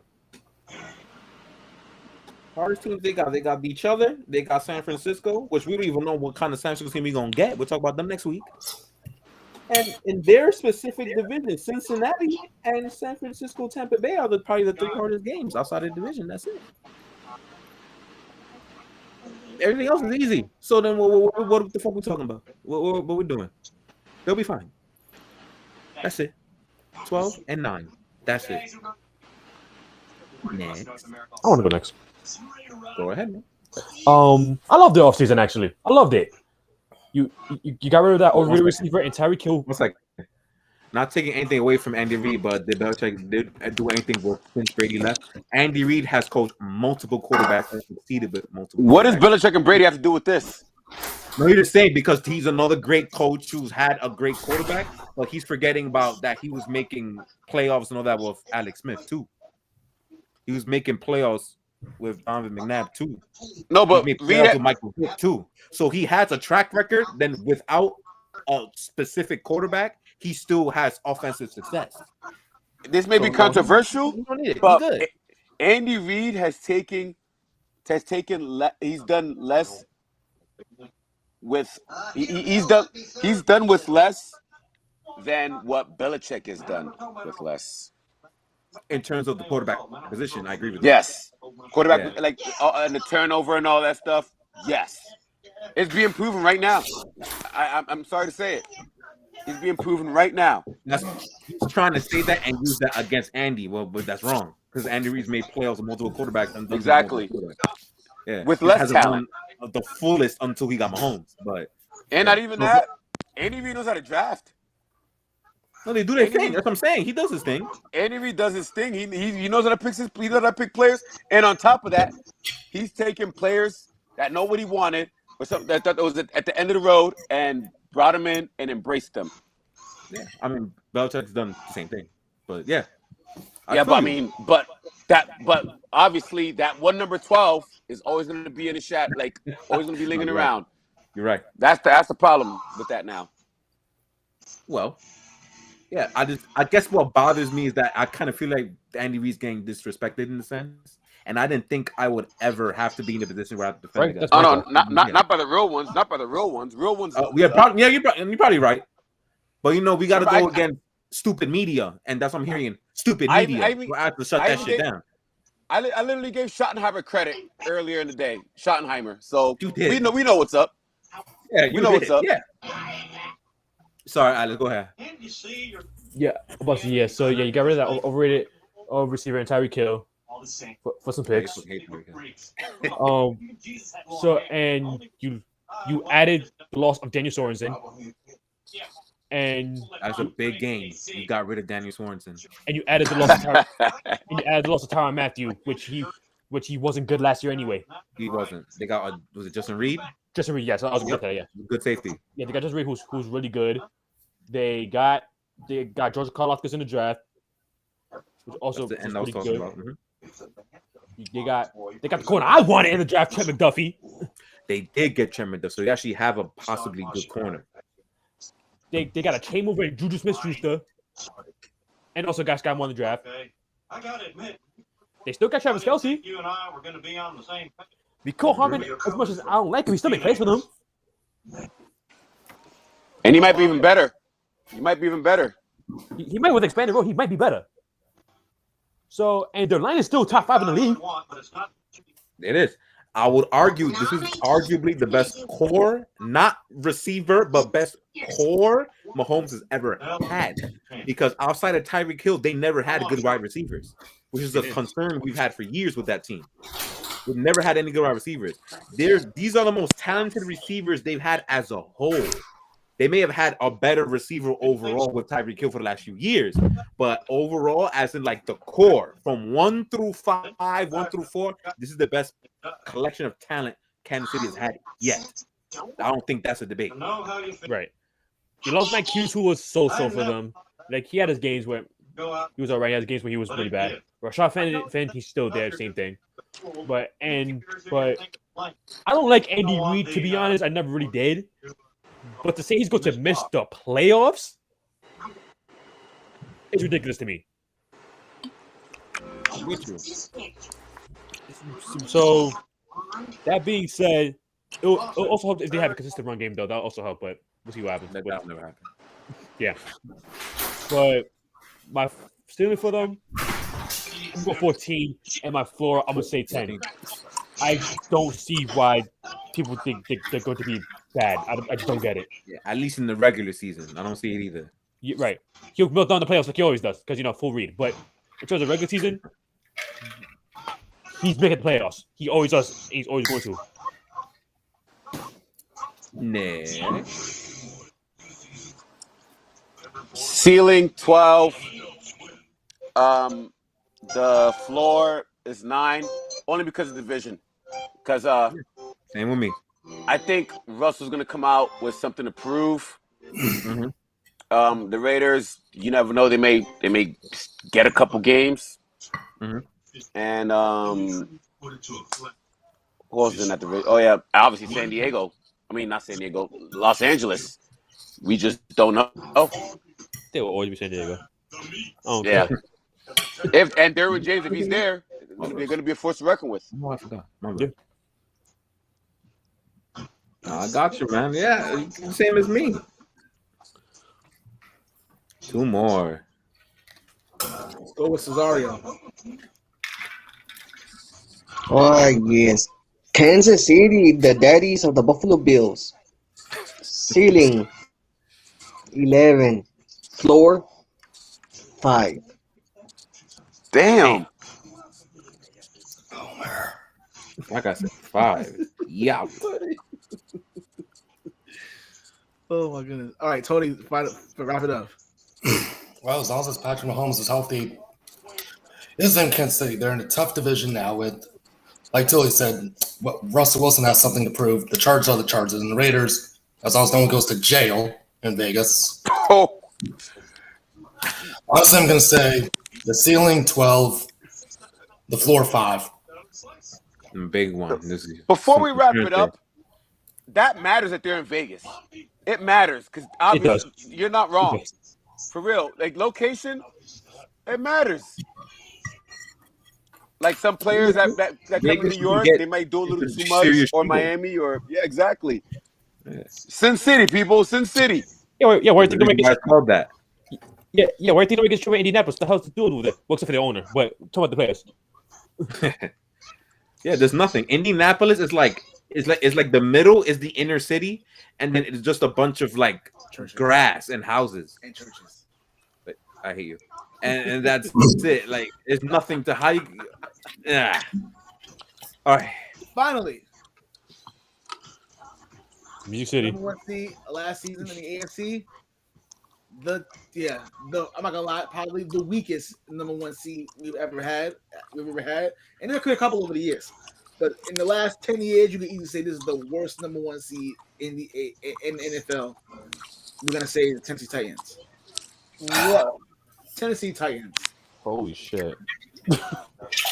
Besides King Henry, who has to run the ball 1,000 million times, and got hurt doing it last year. It begins. Yes. I know why it happened. I'll say it later. I know why they did. Now we're seeing why. Now, for those who saying that, they pay Ryan. Why they pay Ryan Tannehill so not pay Derrick Henry? Why they waited until so long to pay Derrick Henry? Who knows? You know what happened last year. Yeah, that's why. Ryan Tannehill is exactly who we thought he was. Like, we are who we thought they was. I wanted to say it before you did. He is who we thought he was. We always said it. We always said it. That first year, but even it's a championship game. Yeah, that was just him coming in to a new system, a new breath of fresh air, because God knows what he had in Miami with Adam Googly Eyes, Adam Gase. Oh, but goodness. Yeah, so yeah, he's like I said, new scenery. We probably all right, fine, we'll pay him, and they realized that this contract is not as good as he thought it would be. He's been average at best. It just is what it is. I think they took a couple steps back. Honestly, I feel like their ceiling, because they play in the AFC South, 9 games is the ceiling. They'll be Indianapolis, trying to get that number 1 spot in that division, or they'll finish 6 wins. So my city is 9 and my floor is 6 for the Tennessee Titans. Well, Not much to talk about them, honestly. since they were the first seed in their division and in the entire conference, they have to go against Buffalo again. They have to go against the Kansas City Chiefs and the Denver Broncos and the Chargers and the Raiders. They go against that entire division. They have to go against the Green Bay Packers, Cincinnati Bengals also. And they do have to go against the Dallas Cowboys. And we all don't really like Dallas Cowboys like that. We'll talk about them next week. However, they are not a team to be slept on, especially a team in the caliber of Tennessee Titans who's lost a lot of talent over the offseason. Like trading their only receiver in AJ Brown because they didn't want to pay him when they don't have anything else to pay. Don't get it. When they spend all that money on Bud Dupree, who's one of the worst defensive ends, if you can call him that, I've ever seen. But Dupree. No pass rush at all. Their best overall defensive lineman is Jeffrey Simmons, who's a defensive tackle, who's great, by the way, but defensive tackle. Offensive line who's depleting before our very eyes. Not very good offensive line. I don't even know who the tight end is. I completely forgot. They did draft Treylon Burks, but I mean, you're gonna bet all your marbles on a rookie and Robert Woods trading, who coming off of a torn ACL or Yep, whatever ACL. Yeah, that's your receiving core for Ryan Tannehill, who already had a horrific last game against Cincinnati in the divisional round. Yeah, this team ain't good, man. This team ain't good. I don't like anything I see from them. However, they do have a great coach, although he coached a shitty game against Cincinnati Bengals in that divisional game. Mike Vrabel is a really good coach, so they have him, and he always finds a way. And he might be becoming that Tomlin type who's gonna find a way to win 8 to 10 games no matter what type of team he has. So I say their ceiling is gonna be the same as Indianapolis. I think I said 10. That's gonna be their ceiling. They're gonna find Vrabel will find a way to swim somewhere between the 10 to 7 game mark. He's gonna stay in that range, but I really don't like that talent. But lucky for them, they have the AFC South to contend with, so they ain't much problems to really deal with. But their schedule is easily the hardest out of everybody in that division, so they got some problems. See, this is what happens when you go on top fakely. Usually, you're gonna have to pay the piper with the good teams next year. Have fun, Tennessee. Next, Tulio. 11 wins. I don't know why. Yeah. I know it's high, but like you said, sometimes these coaches find ways. They just find ways to do things. And I'll say 8 is their ceiling, or 8 is their the floor. I'm going to say that division. And Tannehill. We knew this was coming. Yep. We knew it was coming. This is the problem I have with, like you said, the real media and with people. They always get too cute with just a little they love being teased. Get teased just a little bit. Oh my God, oh my God, oh my God. Wait. Let's wait and see. Everybody has one good season. Everybody has 2 good seasons. Can we let this thing play out? Oh my God.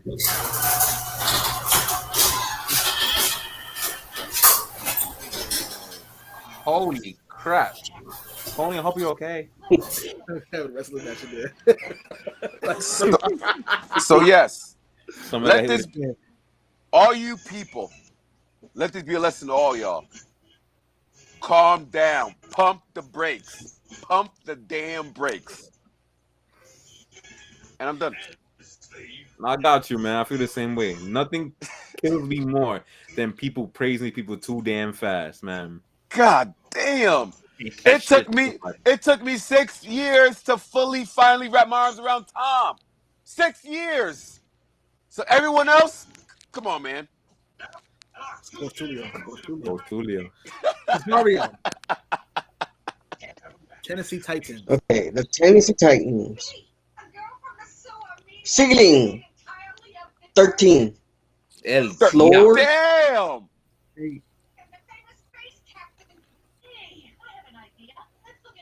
What did you say for Floor floor? 8. I thought you said 3 out of 9. That must be because of the weak ass division. They must be going undefeated in the division or something.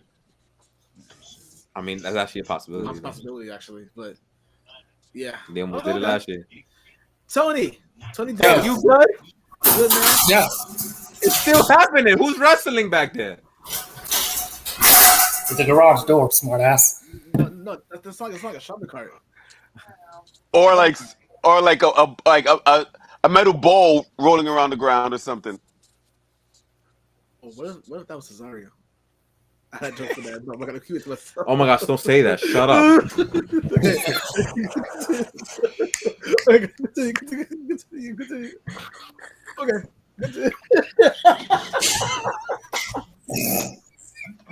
Go ahead, man. Go ahead, Tony, man. Go ahead. Talk about the Titans. Okay, Tony, yeah, go ahead. All right. The fake number 1 seed. Oh, God. They'll do what they always do, just find a way to fail. All the guys Derrick Henry, you can't rely on Ryan Tannehill anymore. They need to move on from him. You never could. You live in Florida. Come on now. Yeah, I do. What's your point? You could never rely on Tannehill. What you mean? Anymore. You never could. I'm not a Dolphins fan, so that ain't my problem. True. Anyways, Tannehill, I think you're a Titans fan. I think it's time to move on. They might. They need to move on. You're putting too much work for Derrick Henry. He got hurt last year. Yeah, it's time. They haven't been relevant since Steve McNair, for crying out loud. Let's be honest. And like Julio said, they're just a fake number 1 seed. Like Green Bay, that's a different story. What quarterbacks do they have on their roster? All right. Him, Malik Willis. Thanks a lot for coming, man. We're doing the NFC literally 1 week from today. We will let you know. I'll notify you personally. All right. It's gonna be a tough show. Yeah, continue, Tony. I'm gonna check that depth Who's chart. their quarterback? The rookie. Yeah, Malik Willis. Malik Willis, yeah. That's what I said. He might not be finishing the season. He might actually play. Oh, God. Why you say of God? Because for him to start playing year 1 now, that can't happen. Yeah, if it happens, it happens. Yeah, it happens. It ain't my goddamn problem. I'm just saying, like, Ain't mine either. But yeah, if you're a Titans fan, just stop being number 1 seed. We all know how it ends for you. never look at 2008. Okay, I'm done. I love that. Their ceiling, maybe 8 wins if they're lucky. Shit. The floor, 5. Okay, Damn. that's good. Mr. Alex, to wrap up the AFC.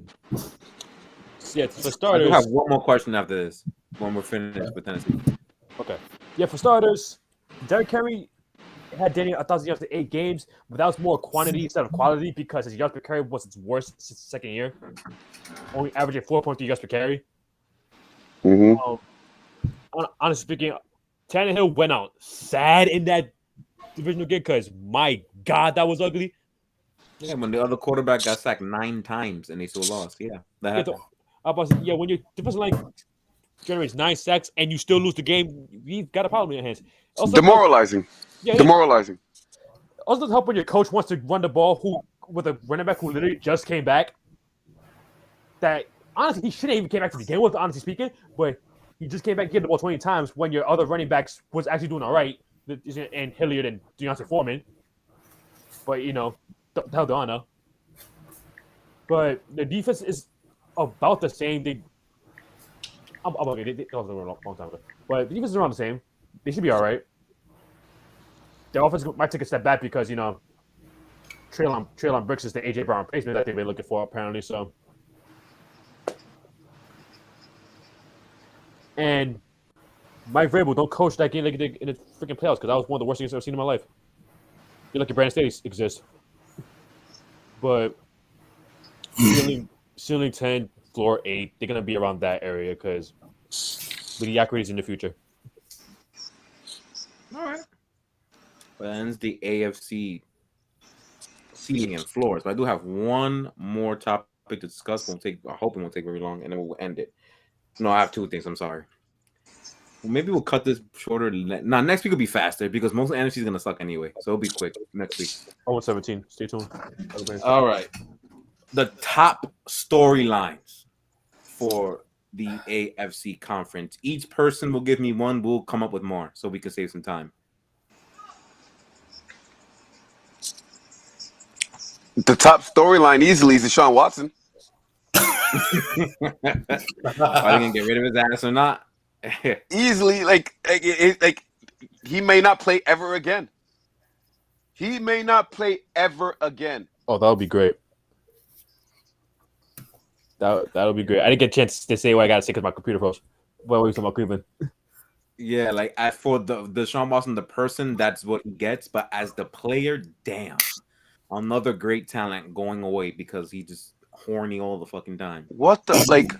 I'm not understanding it, man. We just can't get it together. He was so fucking good. We just can't get it together. And I'm saying we cannot get it together. So, like, come on, man. Just keep proving everybody else right. Oh, there's another one. There's another one. And another one. Another one. And the only one we have, like, and now, like, pretty much we have to hold our hopes on Lamar Jackson right now. Yeah, man. Big trust. Whoa, whoa. That is what we're holding our hopes on right now. Lamar Jackson, who would, like, I have nothing against Lamar Jackson, but allegedly, man, no.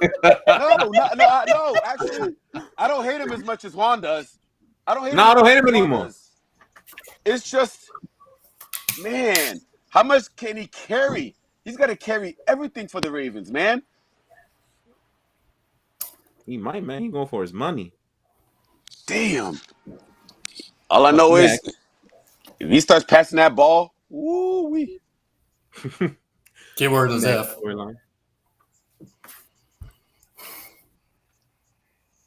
The arms race that is the AFC West. The obvious storyline. Yeah. Who's coming out? Who comes out on top?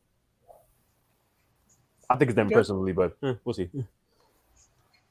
Go ahead, Tony. Russell Wilson going to the Denver Broncos. There's a lot of people, and I was one of those people who thought Aaron Rodgers was going to go there. Broncos country. That's right.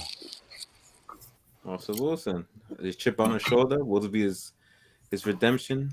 The FP Carroll movement. All right. Let's go. Broncos country. Let's ride. All right, so here's a few. Will Buffalo actually live up to their hype and actually do something? No. That's one storyline. Hold on, define something. Are they going to actually beat their fathers and actually go to the Super Bowl? That's the only something that matters. We already said you got to make the Super Bowl. There's no other way. You got to make the Super Bowl. They have to make Super Bowl. That's what I'm saying. That's it. Even if you don't get past Kansas City, let's say you don't have to get past Kansas City. As long as you make the Super Bowl, that's all that matters at this point. For them, yes. Yeah, that's it. Another storyline. Let's go with. There's actually a few. I have one. Yeah. Have we seen the possible end of Belichick in New England? That was the one I was leaning towards to say. Holy crap! If they don't make the playoffs, Kraft might do something. I'm not gonna lie. I was ready. I was starting those rumbles early. I was like, listen, man, Kraft ain't taking his crap from you anymore. Because he's used to winning. And not even that, you let his son go.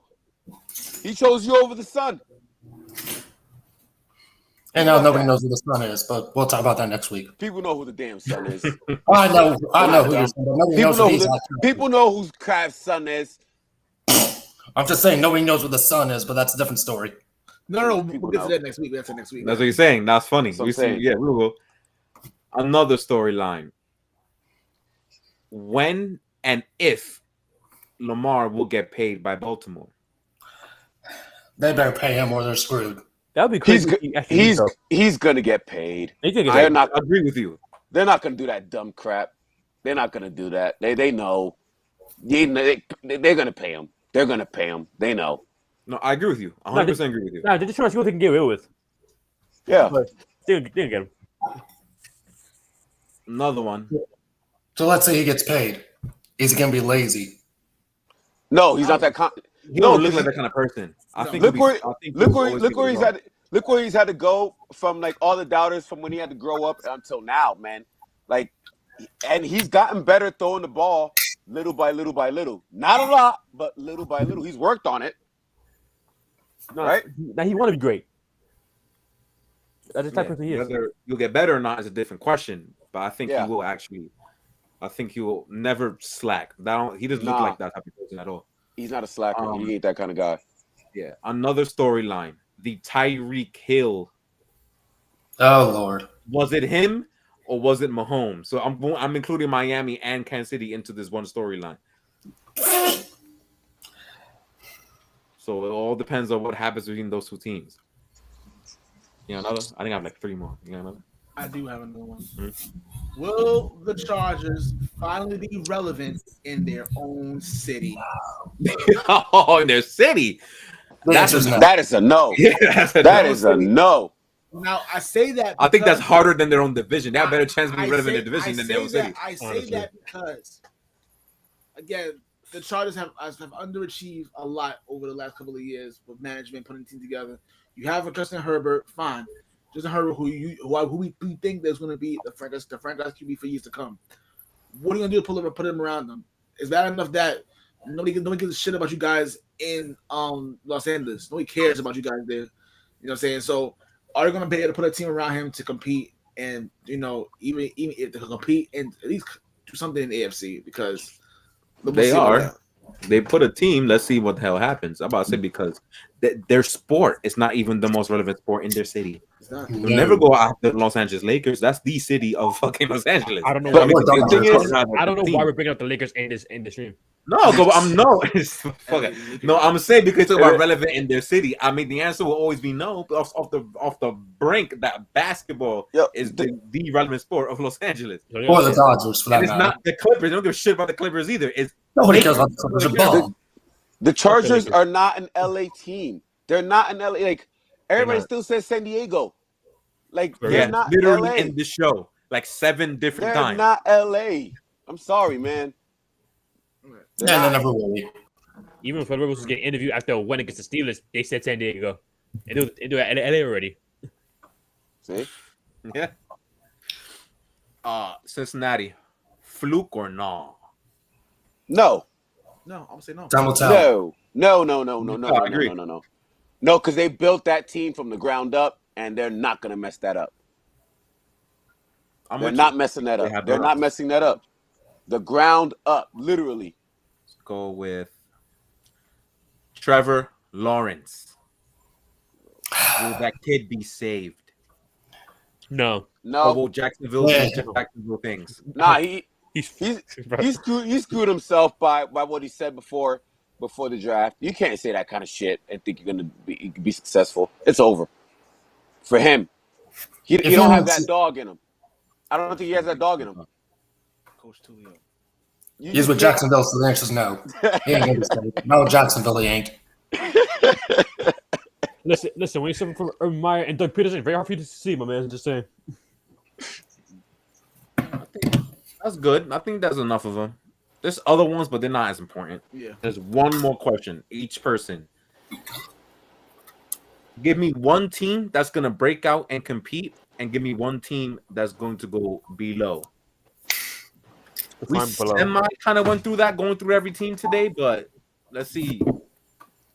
Oh man, one team each. One team that'll improve and might make the playoffs. The other one that either missed the playoffs or just gonna suck. Like that was good last year. All right, I'm gonna go first. The team I think that's going to break out is Denver. The team I think that's going to that was an easy cheap one. Yeah, the team I think that's going to drop off the Raiders. Yeah, I'm going with that.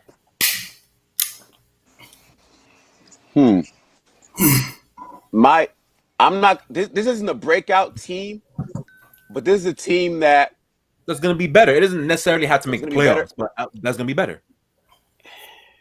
The Jets. You like the Jets? I like for some reason, Saleh is my kind of guy. I respect it. I have a team for the NFC already, but Saleh is my kind of guy, and he's changing things already. And a team that's going down the drain or not going to be as good, obviously the Titans. They're not going to be no damn no more. That was my pick. That's Yeah. obvious. Obvious. There's I agree with you doubt about 100%. that. None. But be aware of those damn Jets, man. For some reason, they're. I feel like they're creeping. They're creeping. They're creeping. That's all. I respect it. You don't have to have a different team, by the way. Just saying. I know. I'm just using that as an excuse because I don't want to think of another one because Tennessee was my pick for the down. Tony. For me, breakout, it's got to be Denver. The fall off, Raiders, or maybe the Steelers. I like that one too. That was a good one. Yeah. Okay. Mr. Alex. Breakout. Even though this might be a little bit cheap because they were injured to hell last year, but I'm still gonna say Baltimore. No, that's fine. They ain't made the playoffs last year. Baltimore breakout? Oh no, you're gonna do better this year? Baltimore? Oh, I'm really high on them this year. Really high. Holy crap. And wow. And the fall off. Shit, Tennessee. Okay. I'm the last one. I'm gonna make this one memorable, at least for the downward part. Who's gonna be better? I'm gonna go Cincinnati. They're gonna go from 10 wins to 14 at a top 2 seed, rightfully so, and one of the best teams in the NFL. Oh, they're gonna win it done. Shit. Oh well. You know what? I'm not mad at that because I don't as far as fantasy wise, I haven't done any studying, I haven't watched any preseason games, nothing like that. But I do know I better try to get some damn Bengals on my damn roster. That I do know. Great. Some of T Higgins if I can, or some of Joe Mixon, whatever. Higgins is a good one. I like that one for fantasy. A little bit more than Chase. Oh no. Chase is gonna be better, but he's gonna get saw off there after the first round. At least you can get T Higgins probably like in the 3rd or 4th. You can I might have to because one of the keeper leagues that I have, I already chose to keep Pitts. I gotta give him a second and quarterback. I'm already gonna keep Hurts because I inherited a shitty team and that's the best two I have to choose from. Fantasy. Yeah, Hurts. I like him a lot. Yeah, because he runs. So yeah, that's gonna be good. And for my but that's on the other side. We'll talk about that later. I'm gonna have to go with the New England Patriots, man. I knew you were gonna say that. I don't like it. You're what? What'd you say? Downward team, New England. Downward. Which downward? Like they can't have. I don't. Wow. I don't like them. Neither do I. But damn, the gunner makes me sick to my damn stomach. I ain't gonna lie. I don't like them. What did we go like 12-5 last year? 11? And I wish 10-7. And we're gonna go one game behind Buffalo last year. Damn. I'm not saying we're gonna go down to 4, but like 8 or 9, yeah. But that's off the playoffs and looking like shit. You could look like trash and win 8 games. That's Miami. Like that's what I think. You know what? The bad thing is you're not wrong, man. I don't think I am either. I hope I am. I pray that I am. Damn. That's what I think. I really don't like it at all. So if that happens, then if that happens, that means the seat is the hottest it's ever gonna be. Yeah. And oh man. I want to end it in a bang. So, if you enjoyed this show, this will be uploaded in the podcast feed by Monday. Sometime Monday, Tuesday, it'll be there because this is 3.5 hours. It's going to take me a long time to listen to this shit. So, it will be around Monday, Tuesday. This goes up in the podcast feed.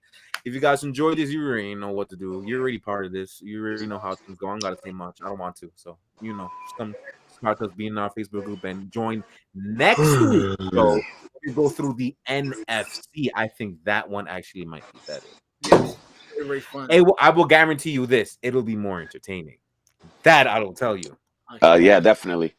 Because the NFC is a small joke. So there's going to be great to talk about those teams. Oh, I can't wait. Yes. Also, if you guys want to join the live stream, just let me or the other members of the team know, and we'll make it happen. You guys are the reason why we do this. You guys are awesome. We love you guys. We thank you for the support. Yeah. Again, keep inviting people to join the group. This is, at the end of the day, this is your podcast. This is yours. We just, like I said, we put it out there for you to give you guys a platform. We appreciate you all. We'll see you next week for the NFC. And let's specifically thank Tony for joining, Alex of Sports Dynasty Basketball joining, Julio, King Coach, Mr. Richard Pan for commenting throughout the entire show. Thank you very much, man. God's brother Deontay coming in, talk about his Browns. Thank you. And Cesario coming in. His show will be next week with us when he talk about his Vikings. Big Viking fan. We'll talk about. He'll be back for that, I'm sure. Big supporter of the show too. Thank you guys for joining. Thank you guys for watching. I've seen that number was high earlier. It was. You know what I'm saying? But we've been here for man long. I feel you for not going through the whole thing. But it'll be in the podcast thing. Don't worry. You come in and show the rest of it. So I'll see you guys next week. Thank you. Peace. Peace out. All right. Good night, y'all.